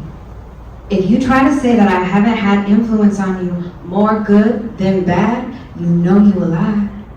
Why did you even do the poster campaign? You get your panties all up in a bunch every time I mention it. If it was gonna be this hard, why did you even bother? I get irritated when you bring it up. I already told you, visibility. So the next black woman doesn't think they're the only one. Or so maybe people would see more than a virus. I want the person in that room to feel less invisible. I don't think you know what HIV invisibility really feels like. So, you ignored what you thought was my advice. Got yourself a backbone, did your little poster, and look at you now. It's amazing to me that for all your vision, you're blind to the things you don't even know you aren't seeing. Do you genuinely think I don't know what it's like to be judged and hated for what you are when all you're trying to do is survive? Little Miss Advocate, here I am getting you all riled up. Sorry I said anything. But since we're being real and talking shit, for somebody in my face talking about living well and thriving and smiling on a poster talking about choices and advances in medicine, you're good for ignoring that pill reminder alarm of yours, Diva. Bite me. Don't worry about my reminder or my meds. We got an understanding, a whole relationship. A whole relationship, huh?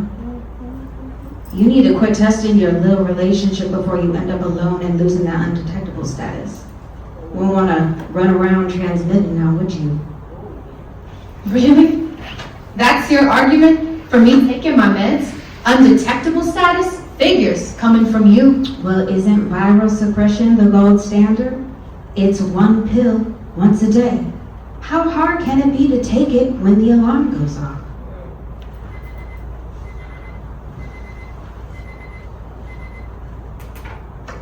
You're as bad as the doctors. No, you're worse. Because you pretend to want to hear what I think.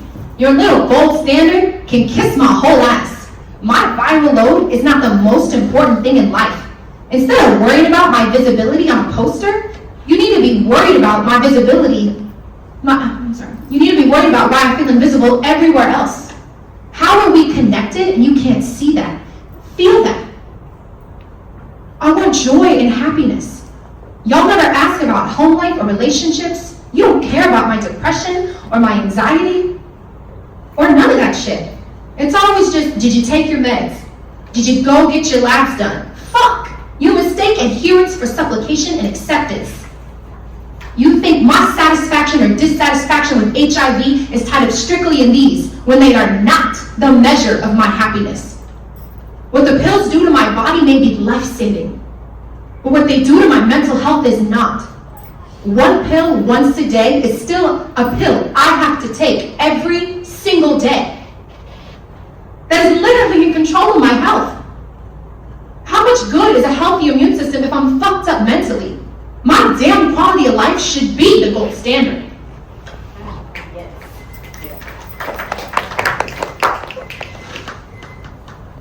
Diva, listen. No, just no. You listen. We have these little tay-to-tays when you get a wild hair up your ass to bother me. But you don't listen to me.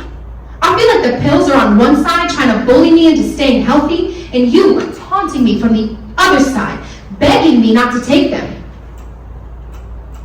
Some days the pills are a blessing and shuts the virus up. And some days the pills are weighing on my spirit. I'm invisible to regular people because they either fear me or are disgusted by me. I'm invisible to doctors as long as I take my medicine and am undetectable. And you, shit, I'm all too visible to you.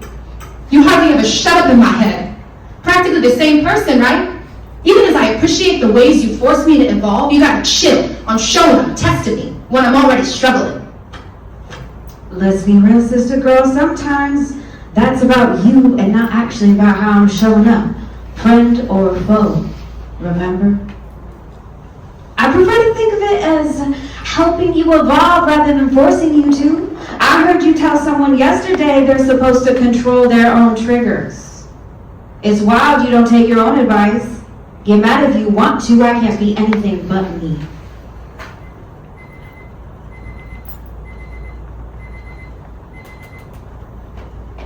So, what are you gonna do, Diva?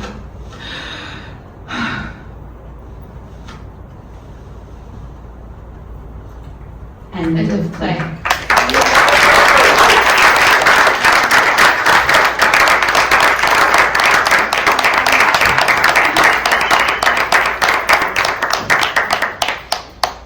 Alrighty. Hello, clap it up for our actress.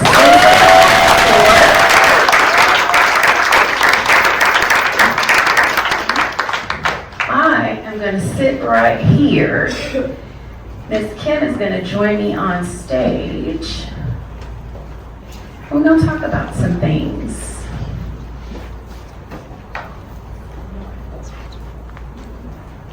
So I'm going to remind you, if you have questions, thoughts, comments, to wait till the mic comes so that we can hear you and that we can capture it on the recording. And another round of applause for Ms. Kim.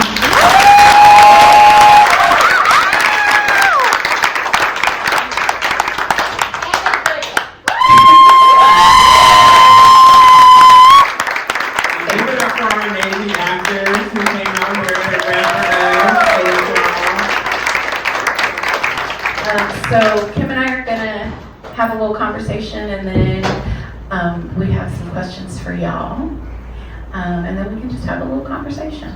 All right. I did not give my disclosure before we started this about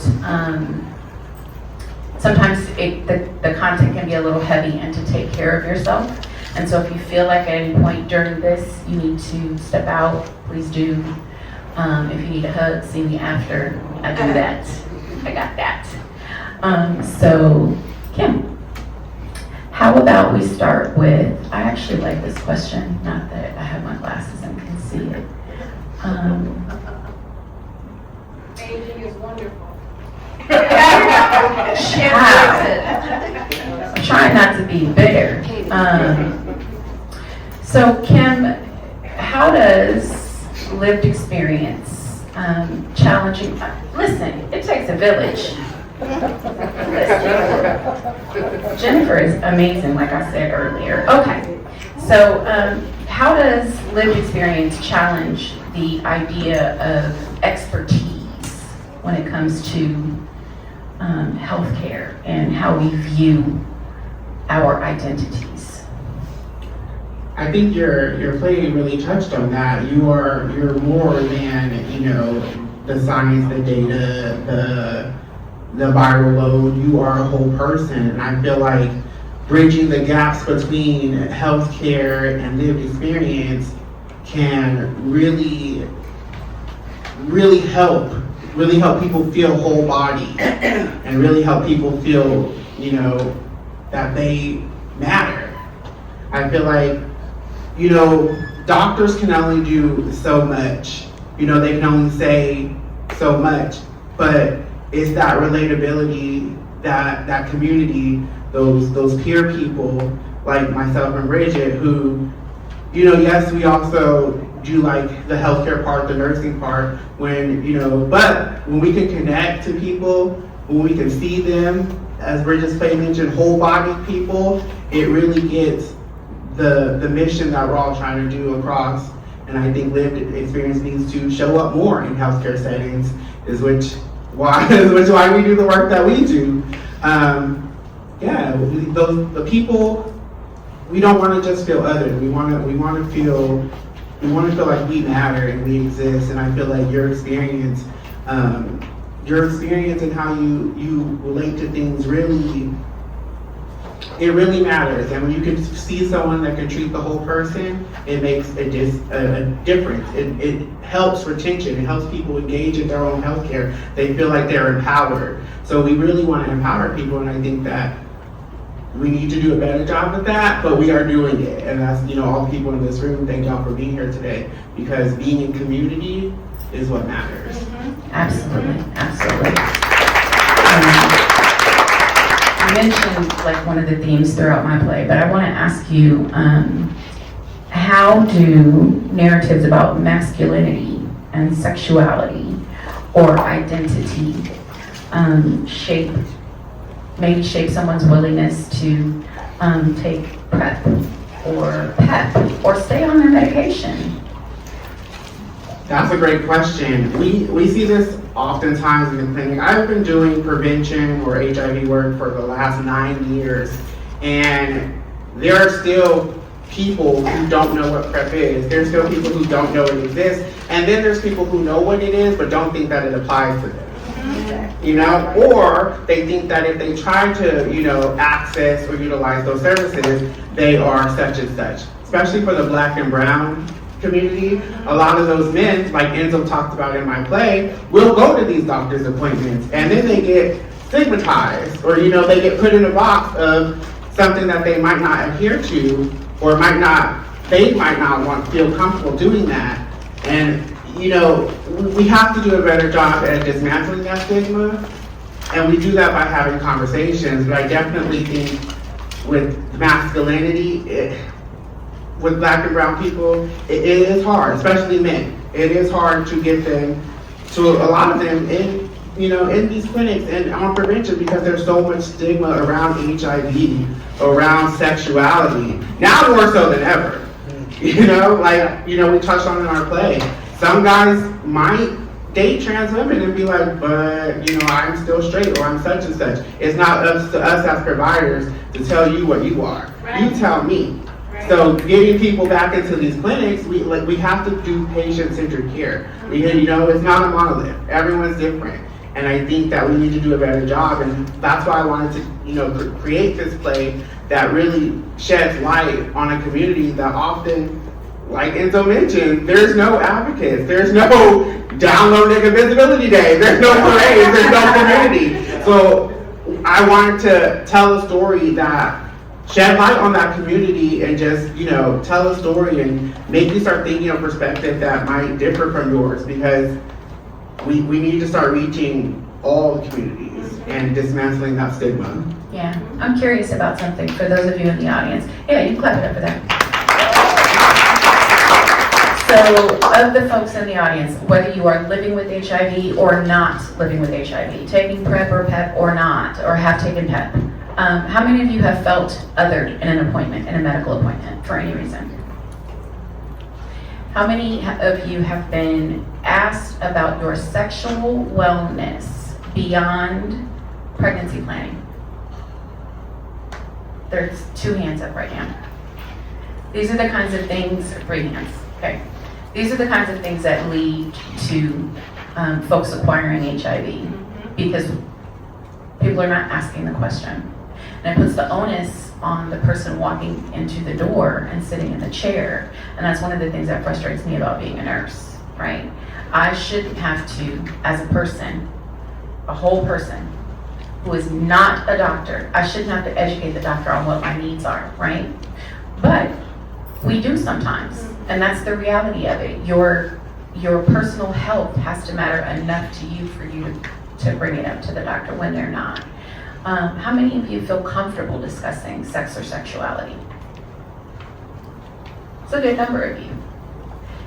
How many of you, having said that, have initiated a conversation with a clinician around sex or sexuality? I'm impressed. This is the group I want to take with me on a bus with a microphone and a megaphone and make it happen. Because all too often, the power imbalance and the shift that causes means that we're not having those conversations. And people do feel invisible, and people do feel othered. So, all right. Or, to piggyback off of that, or there are providers or advocates or people who do a great job at talking about PrEP, but we leave out PEP. And I have people who know a lot about PrEP, but then when I bring up PEP, because you never know, something might happen. They're like, what is that? And then I've had a patient come to me and tell me that he went to the ER to try to get it, and the way they made him feel, he was like, no, I'm good. And he walked out. And I'm like, no, we have the meds. And this was in Palm Springs.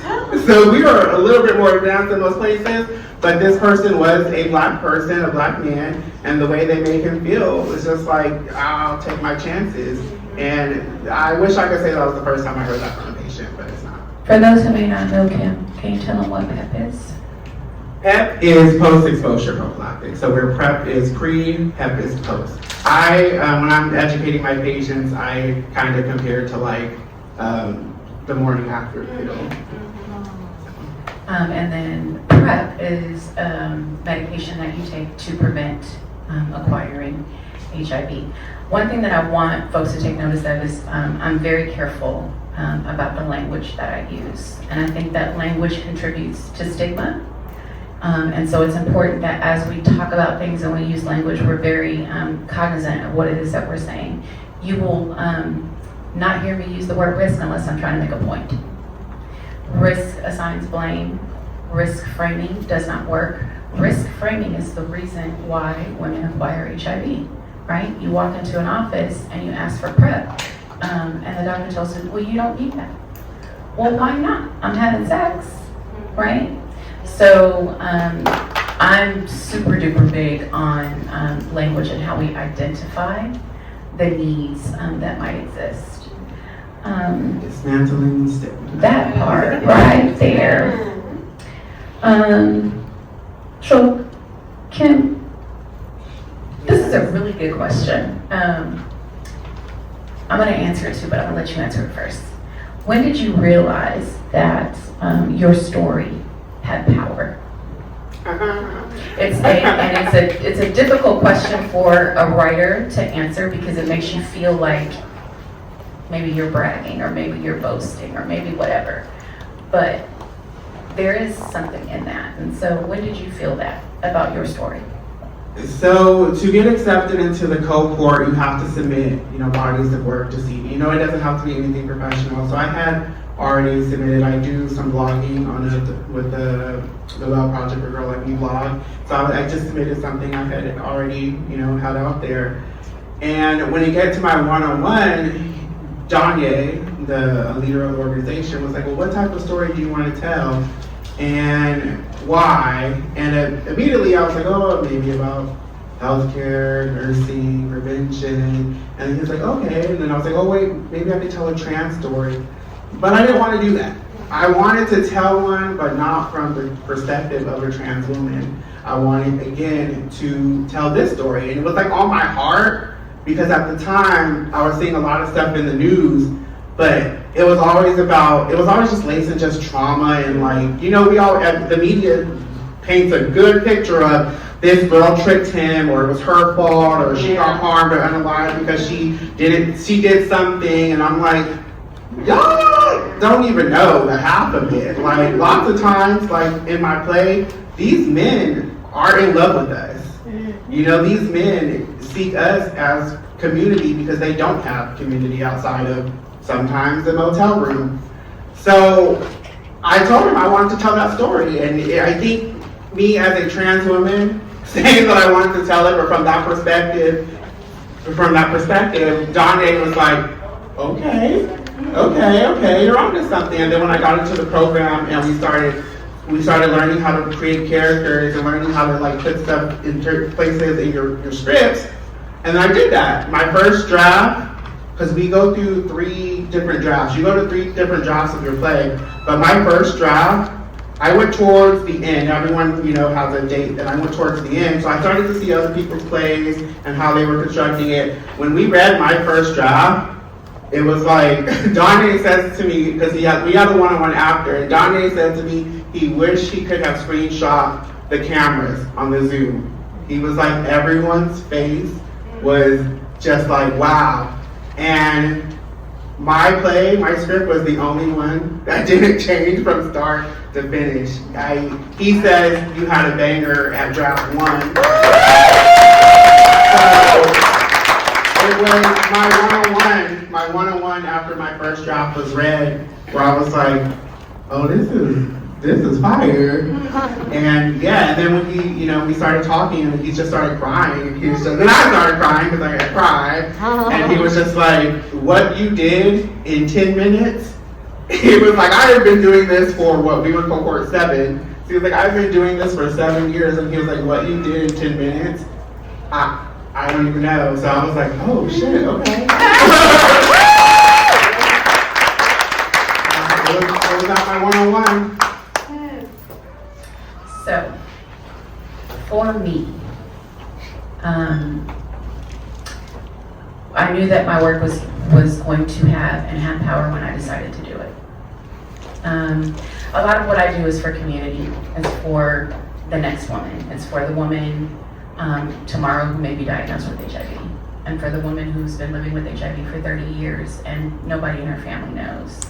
When I decided to do this, it was for me. I wanted to take this playwriting course because I was like, oh, I'm gonna improve my writing skills a little bit, I'm gonna learn a little something. I'm always about learning.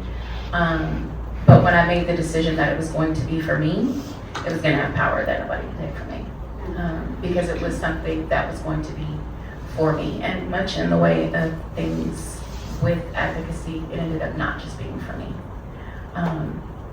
My favorite thing about it is that it gives clinicians the opportunity to see HIV beyond just taking a medication every day, taking one pill once a day.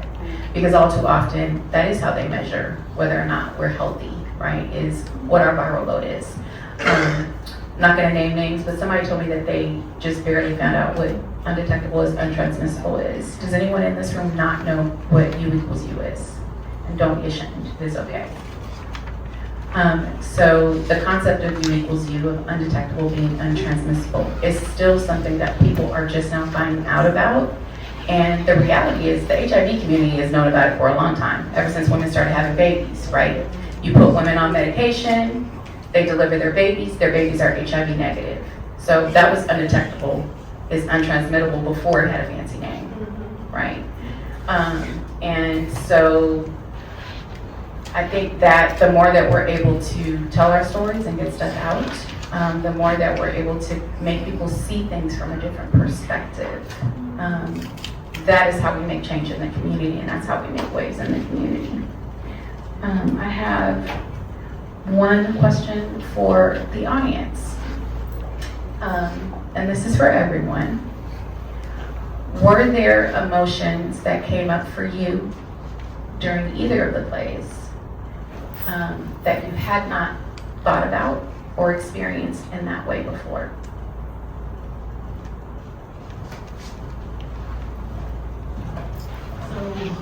First of all, shout out to you both for pouring your heart into these fabulous films. I watching Bridget live on Zoom when it debuted, and I read Kim's yesterday, and I was like, what in the world? I texted her like, baby, this end took me out. He killed her? Why? Well. Exactly. And then it's just like you said. When you said what you said, I was like, shit, this is a love story. It's a tragic love story, but it's not the dominant narrative. Heaven forbid that Enzo actually loved Summer, and that was it, full stop. You know what I mean? It's not about Enzo, or it's about endowing his tension with his sexuality and his social position, but it's still a love story, and it was complicated, and it was everything that I needed. I was like, wow, this is gonna be powerful. So shout out to you both. I really wrestling with how I felt, and I hear from so many women about the struggle with adherence and showing up to be actually seen, to feel seen, to feel appreciated, and to wrestle with a diagnosis. So thank you for that. Thank you, thank you, thank you. Appreciate that. Anyone else?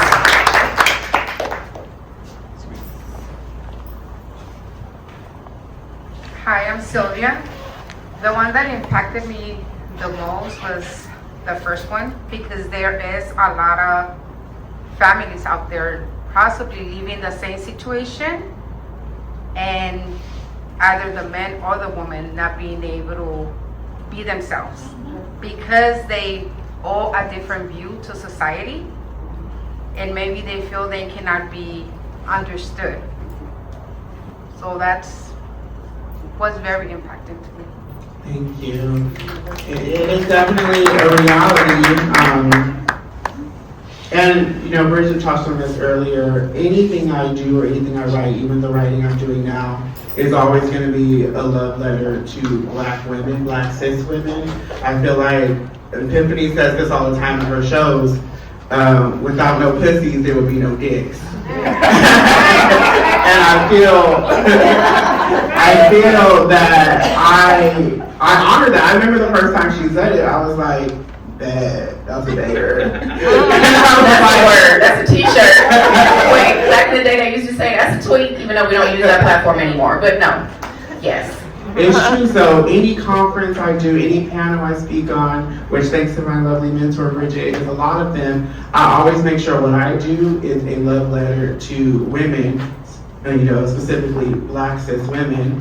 And even though we don't talk much or we don't see Enzo's wife, she's still a big character in it if you think about it, because she's who he goes home to.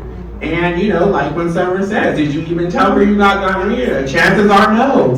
Chances are she might have it, and she might have had it for a long time. And she's not gonna know until she goes to her doctor's appointment, and she's like, why do I have an STI? And she's like, I've only ever been with my husband. And then us, on the clinician side of it, are like, are you the only person he's ever been with? And I know this because we see it in the clinic.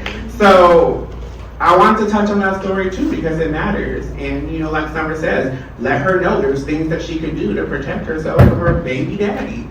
And that is her husband. That is me. That intersection that you bring up though occurs on the other side of it too, right? Because how many stories do we hear of women who acquired HIV during their marriage? Right? So that's one of the things that I try to say when I'm in mixed company, especially when I'm around white gay men who think that they don't have anything in common with Black cis het women or Black trans women. On this side of the diagnosis, a lot of the problems are still the same. How we got here is different, right? Some of the social stuff is different, but we still all have to struggle with taking meds. We still have to struggle with disclosure. We still have to struggle with remaining dedicated to our medication. I don't love the word, being adherent. We have to struggle with navigating healthcare and pleasure. That part, getting people to see us, finding pleasure within an HIV diagnosis when there's always this little thin film about the stigma associated with having sex as an HIV positive person, right? So a lot of the issues and things that we face intersect on many different levels. I thought I saw a hand up front, Miss Eb. I want y'all to know, I talked about earlier about how Danielle is a fierce ally to this community. Eb G is also an amazing and fierce advocate and ally. Go ahead, girl. Yeah, I just do this as a lover of people, amen. But first, I just want to give you all your flowers. Like, both of these artworks were powerful for me. I wrote down a few themes that came up for me as I was watching and listening along. I think for Kim, I found that I said keeper of secrets and trusted, true lover of quote unquote the real you. I wrote down religious psychosis and shame of the fluidity of sexuality, the desire and right to be loved out loud, and the reality and dangerousness and violence against trans women. Yeah, so all those things came up for me as I was listening. Girl, when we got to the end, I was like, oh my God, the red sheet is blood. And like, she's putting this sheet over her head because she's no longer with us. And I think when I realized it, I was like, oh my God, like this is so powerful. This is a narrative specifically from that perspective that we don't often hear. Like, people do have a desire to be loved and to be loved deeply and as the whole person, right? And so thank you for telling that narrative in the way that you did. I'm not surprised that your draft was the same throughout because it was 100% powerful. For Bridget, I wrote down seen, represented, and respected, authentic friendships. But I want to say something here, like a comma, because I couldn't figure out if this was a person or if this is an internal self-talk. I think for me, it came out to be a little bit of both, like, because I thought about competitiveness among women being evidence of being in a patriarchal society. I wrote down, it could be you too, like as an outside person. If I'm talking to my friend, like, girl, this could be you too. Like, you had sex just like I had sex. And the difference between mine and yours is, I don't know what it is, right? The difference is the person that I was engaged with was living with HIV and didn't let me know about that. So it could be you too, girl, at the end of the day. And then I wrote down the snooze button. The clock's always ticking, and I feel like that is, I'm not a person living with HIV, but I often hear stories about like my time here is limited, and I stopped living to live. I started to live to die, and so that's what the alarm represented for me. Like the time is always ticking. Med fatigue. My life is in a pill. Negative self-talk, and once I realized, like, okay, this is her internal self. That negative self-talk is a real thing, and that's oftentimes what I see with poor mental health. It's like, do you have somebody who's encouraging you to find empowerment, encouraging you to seek outside help? Like, peer support is, I think, one of the top reasons why people stay undetectable is outside of this pill, right? Is how much support do I have? Do I have good mental health? Who's helping to contribute to my mental hygiene? Those kinds of things. And are we having conversations with our primary care physicians about what we're feeling internally? It's not just, okay, like my labs look blue today, my cholesterol's down. You know what I'm saying? Like, okay, I ate different. A lot of my eating is tied to emotions. And so, you know, I just, the whole person the perspective is really important as we're giving care to people. But yeah, those are just some things that came up for me, and I don't know if any of it is like resonating, but I just wanted to share what I wrote down as I was watching. Fully resonating. And to your point, I wrote it deliberately that way, right?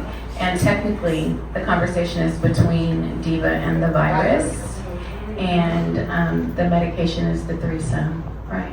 When the girls were, we were doing the practices and talking about it, I was telling them that there is no Diva without Callie, and there is no Callie without Diva, and it's a chicken and the egg kind of situation. And so thank you for calling me. I also wanted to touch on something you said, Ebony, you mentioned peer support, because although, you know, we do it, I will say, and it's just speaking for my own self, I have beautiful mentors. I have Bridget, Anthony, who y'all met earlier, but it wasn't until 5 years ago that I saw a healthy depiction of what Black trans success could look like until I met Epiphany. We started working at HSF, which was a restaurant out here in Palm Springs, and I was like, that's why I call her mother, because I was like, who is this woman? And like, she's She's a businesswoman, she's an advocate, she's an entertainer, she's also married. And that was the first time my story's not like Summer's, I'm actually alive. But I haven't had the best relationships. But this woman and father, Danny, her husband, they showed me that it does exist for us. And when I tell you, that's like one. We met 5 years ago, so it was my entire life. I didn't know that existed for someone like me. So when I see someone like Epiphany, it makes me realize I don't have to be the Summer, but there's so many Black trans women who don't know that. There's so many trans women that don't know that we don't have to end up like Summer. So a trans woman just died last week, just got killed by a lover. And we don't all have epiphanies, but I'm glad I do. But I just wish there was more healthy depictions of trans love and trans love with joy. And unfortunately, there's not. I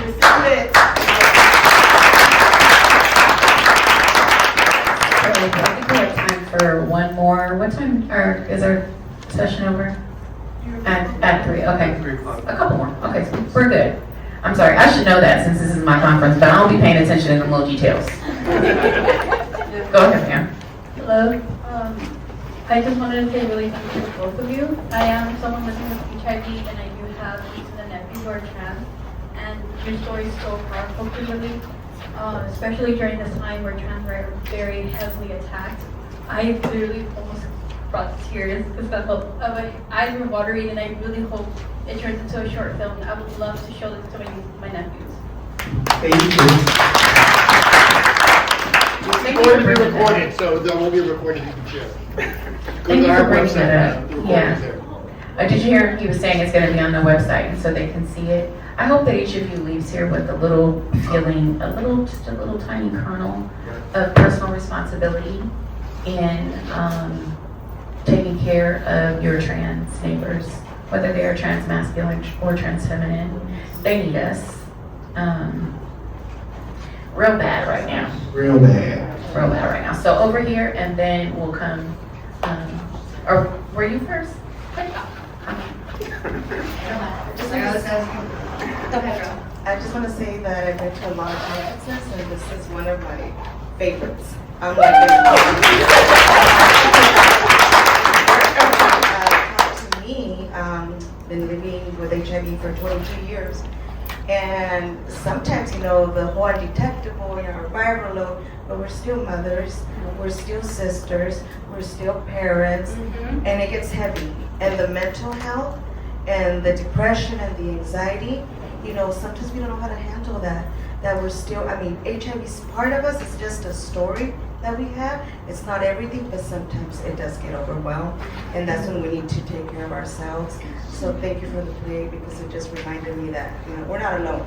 I'm dealing with it, my coworkers are dealing with it, our clients are dealing with it, so just thank you for this. I really enjoyed it. Absolutely, thank you. My job is done. It's always my pleasure that somebody gets something out of being here. So thank you so much for sharing. Kimberly, I think that your story was, I was almost in tears as a person that has blood family and love family that are trans, like to have a perspective in intimate partner violence, but also it had to be so humanize it was just incredible. And then you were just girl, like the internal thought as a person born positive, I just 40 years, May 13th, so 40 years positive. The internal dialogue, like checking yourself and like having that and like making sure that you're checking HIV in your mind is just, it really is powerful. And I love that your stories are out there because everyone put out art. Your stories are very powerful. And wow. I want you to know when I saw her face, I was so excited. I follow her on Instagram. Yeah. And so seeing her, like, I was like, they stole my heart. I actually was texting, we have mutuals in common because the HIV advocacy world, it's big, but it's also very small. And I was texting all of our mutuals like, yes, so thank you for coming. I saw it. Yours, yes. Can we get the mic up here?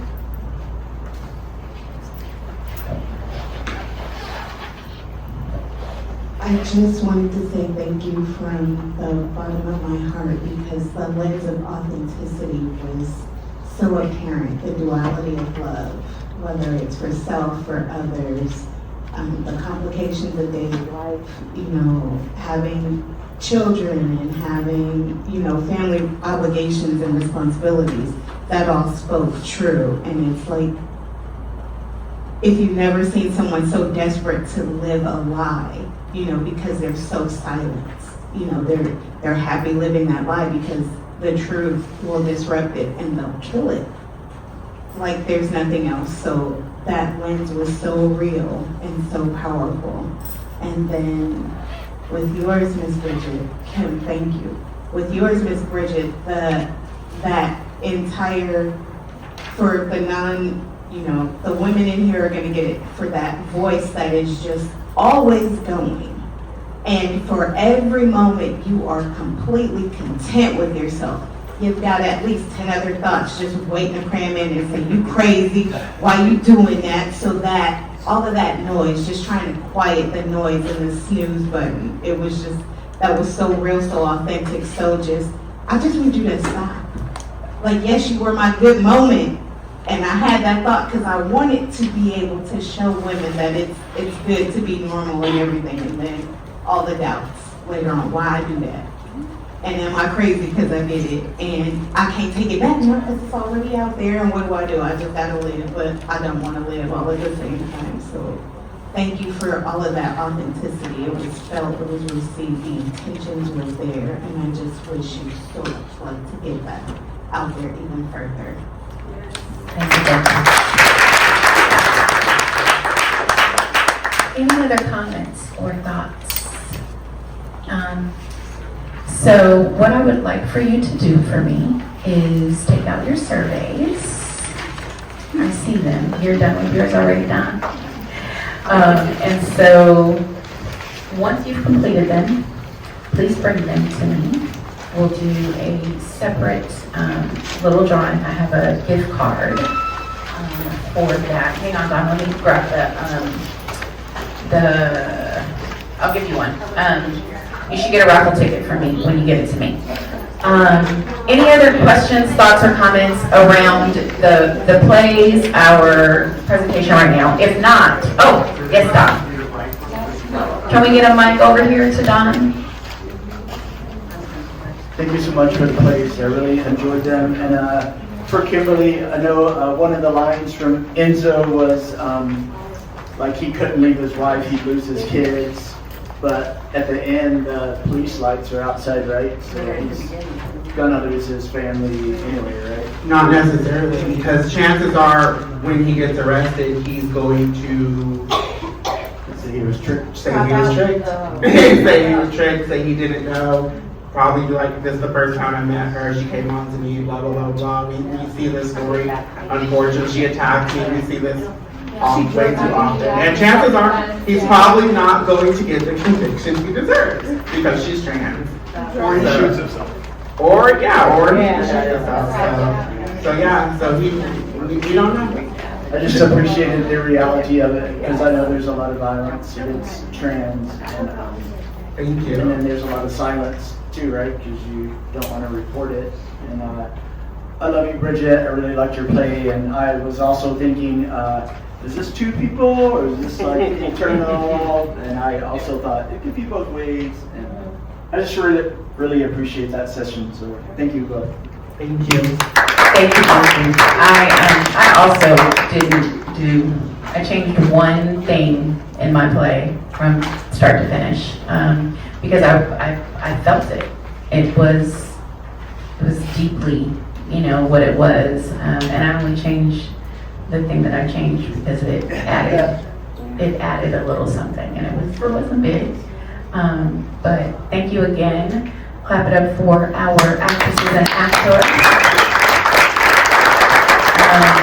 I really appreciate the two of you agreeing to do this. The ladies don't really have a connection to the HIV community, and so for them to agree to do this was meaningful. So thank you again. Yes, ma'am. You have a question or a thought? Okay. Oh, okay. Hello. Oh, just talk into it a little bit more. I just wanted to say thank you guys. Thank you guys for being an open room and receiving the show and the play and receiving us and me specifically. I'll talk for myself. I do not have a huge connection to the HIV community. However, I am definitely an advocate. Sorry. I'm also just an emotional and sensitive person. So, with that being said, just know that there are people that are out here and that love and want to support. We don't always know how, and sometimes we're also very afraid to ask because we're not sure what could be offensive or not. And so, please, I know it's scary, but also please be yourselves. Your most authentic selves. We truly want to see it. So thank you guys. Right, so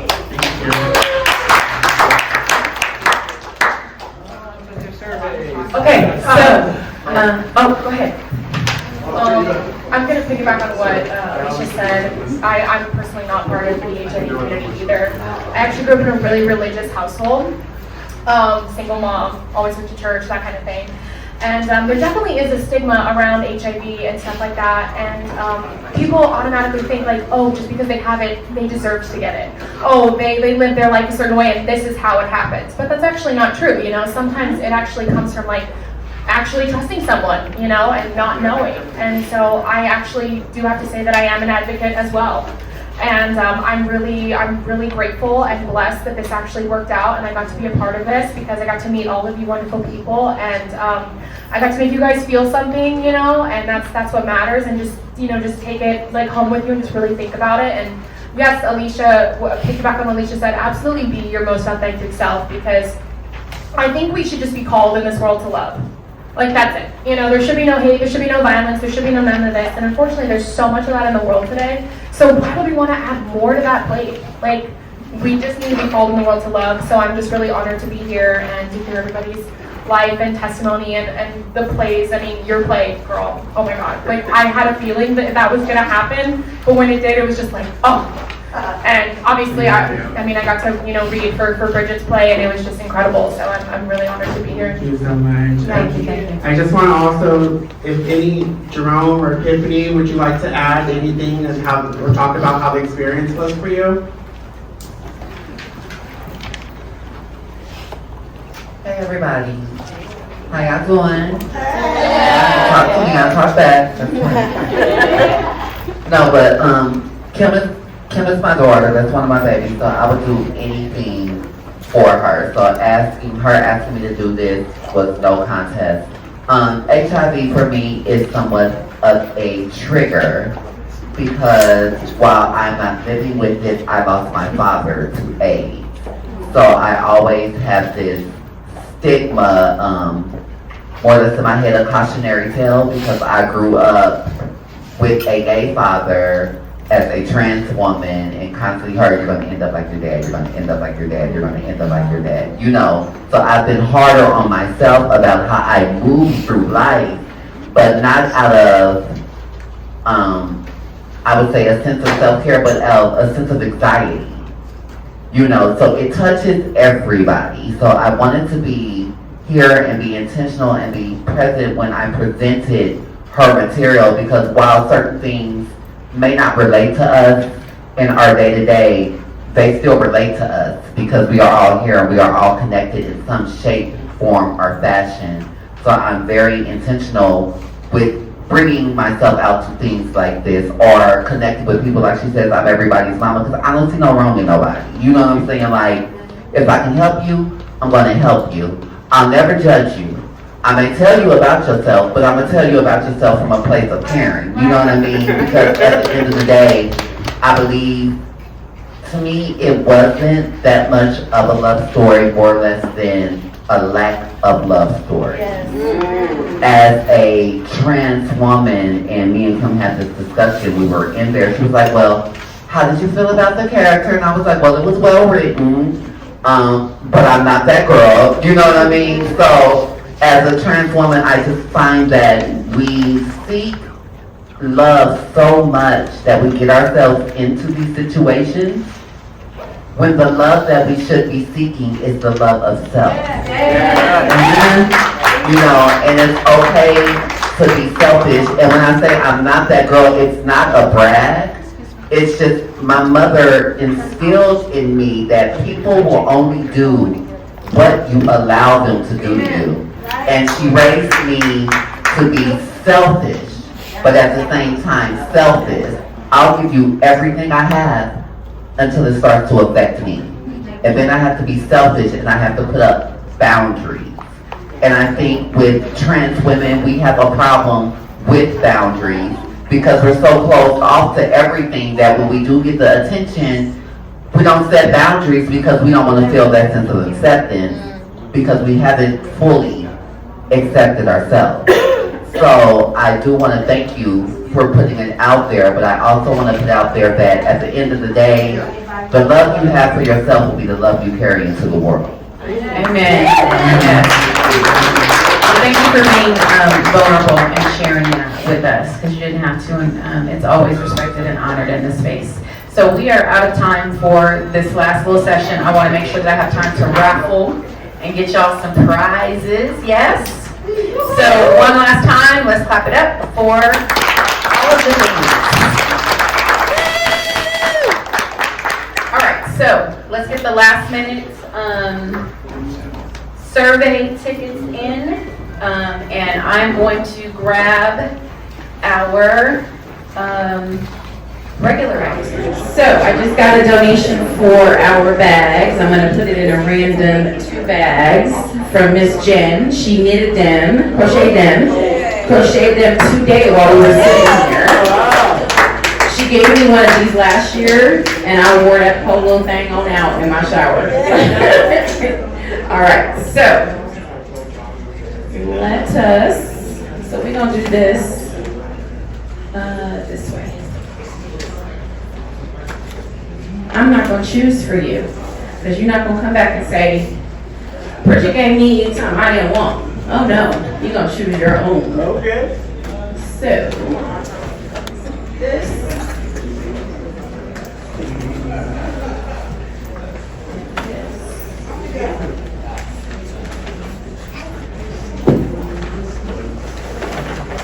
Did everybody have a good time? Yeah. Did everybody learn something? Yes. Does everybody feel compelled to come back next year? Yes. And this makes me very happy. All right. I already been planning.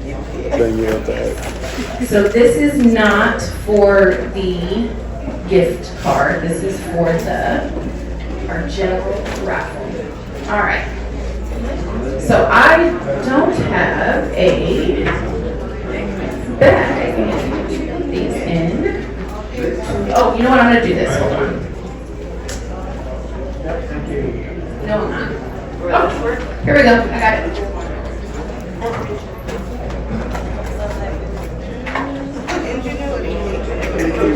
Listen, we gonna make it work.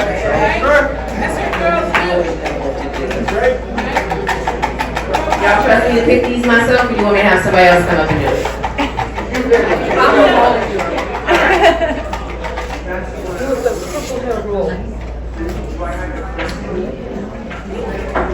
So one time, let's go.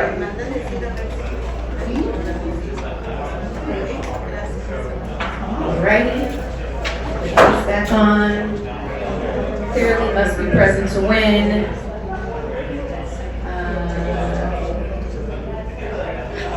The last numbers are scratched off. Oh my God. Okay, sorry about that. Serious, huh? There we go. All right, so we have 002 are the last three. 002. No? Okay. 002? No?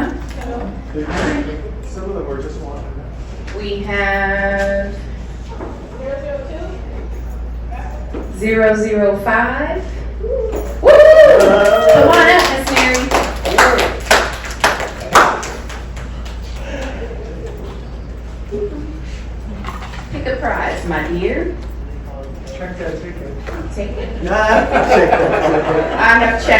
is good to go. Pick a bag, ma'am. Anyone. Thank y'all. Good choice. I like people that go for the little prizes because little does not mean little, right? It doesn't mean small. Good things come in small. That's actually one of my favorite things that she got. 015. 15.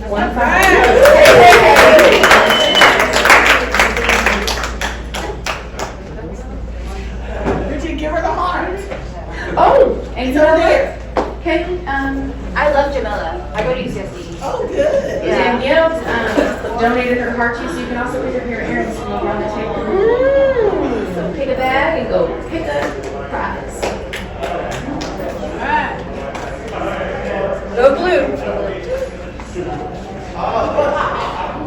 Right, we have 004. Number 4. 004 going once. 004 going twice.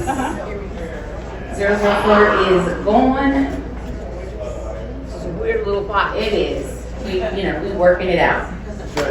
This is 016. 16. 16. 016. 16. Over here. Come on up. Come on up. Pick a prize.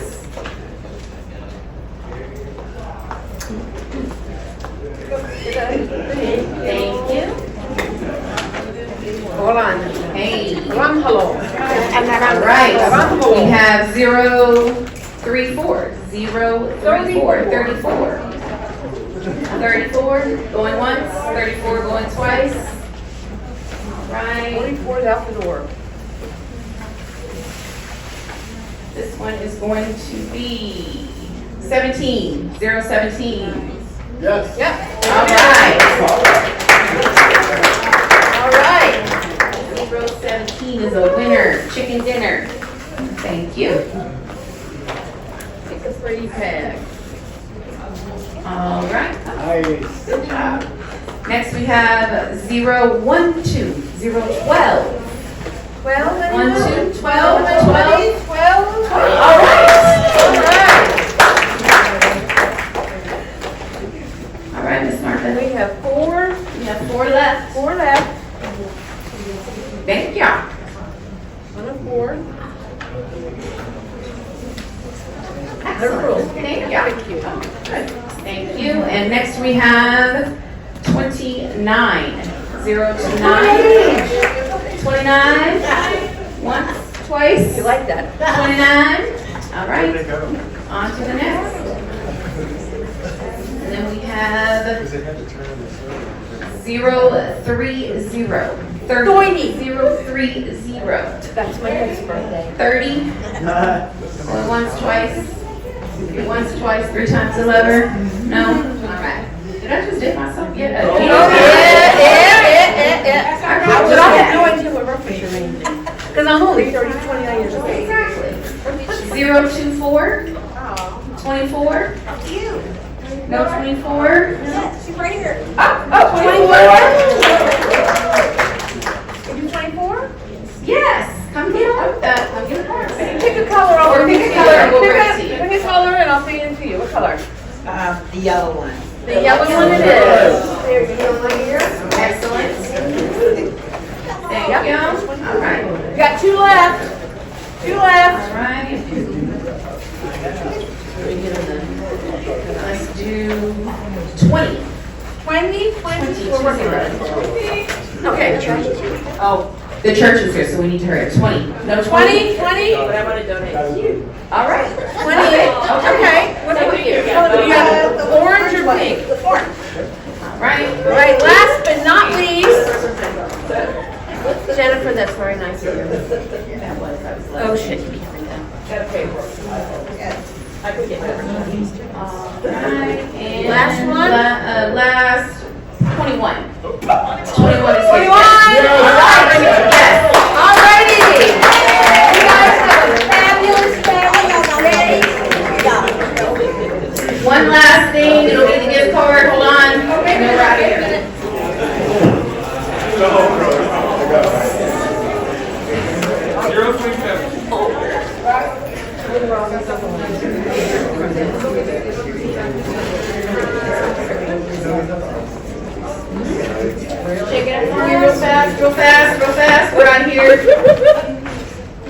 Alrighty, this is for a gift card. I do, I'm gonna take this one. Alright, this one is 54. Alright, thank you all for coming. I appreciate it.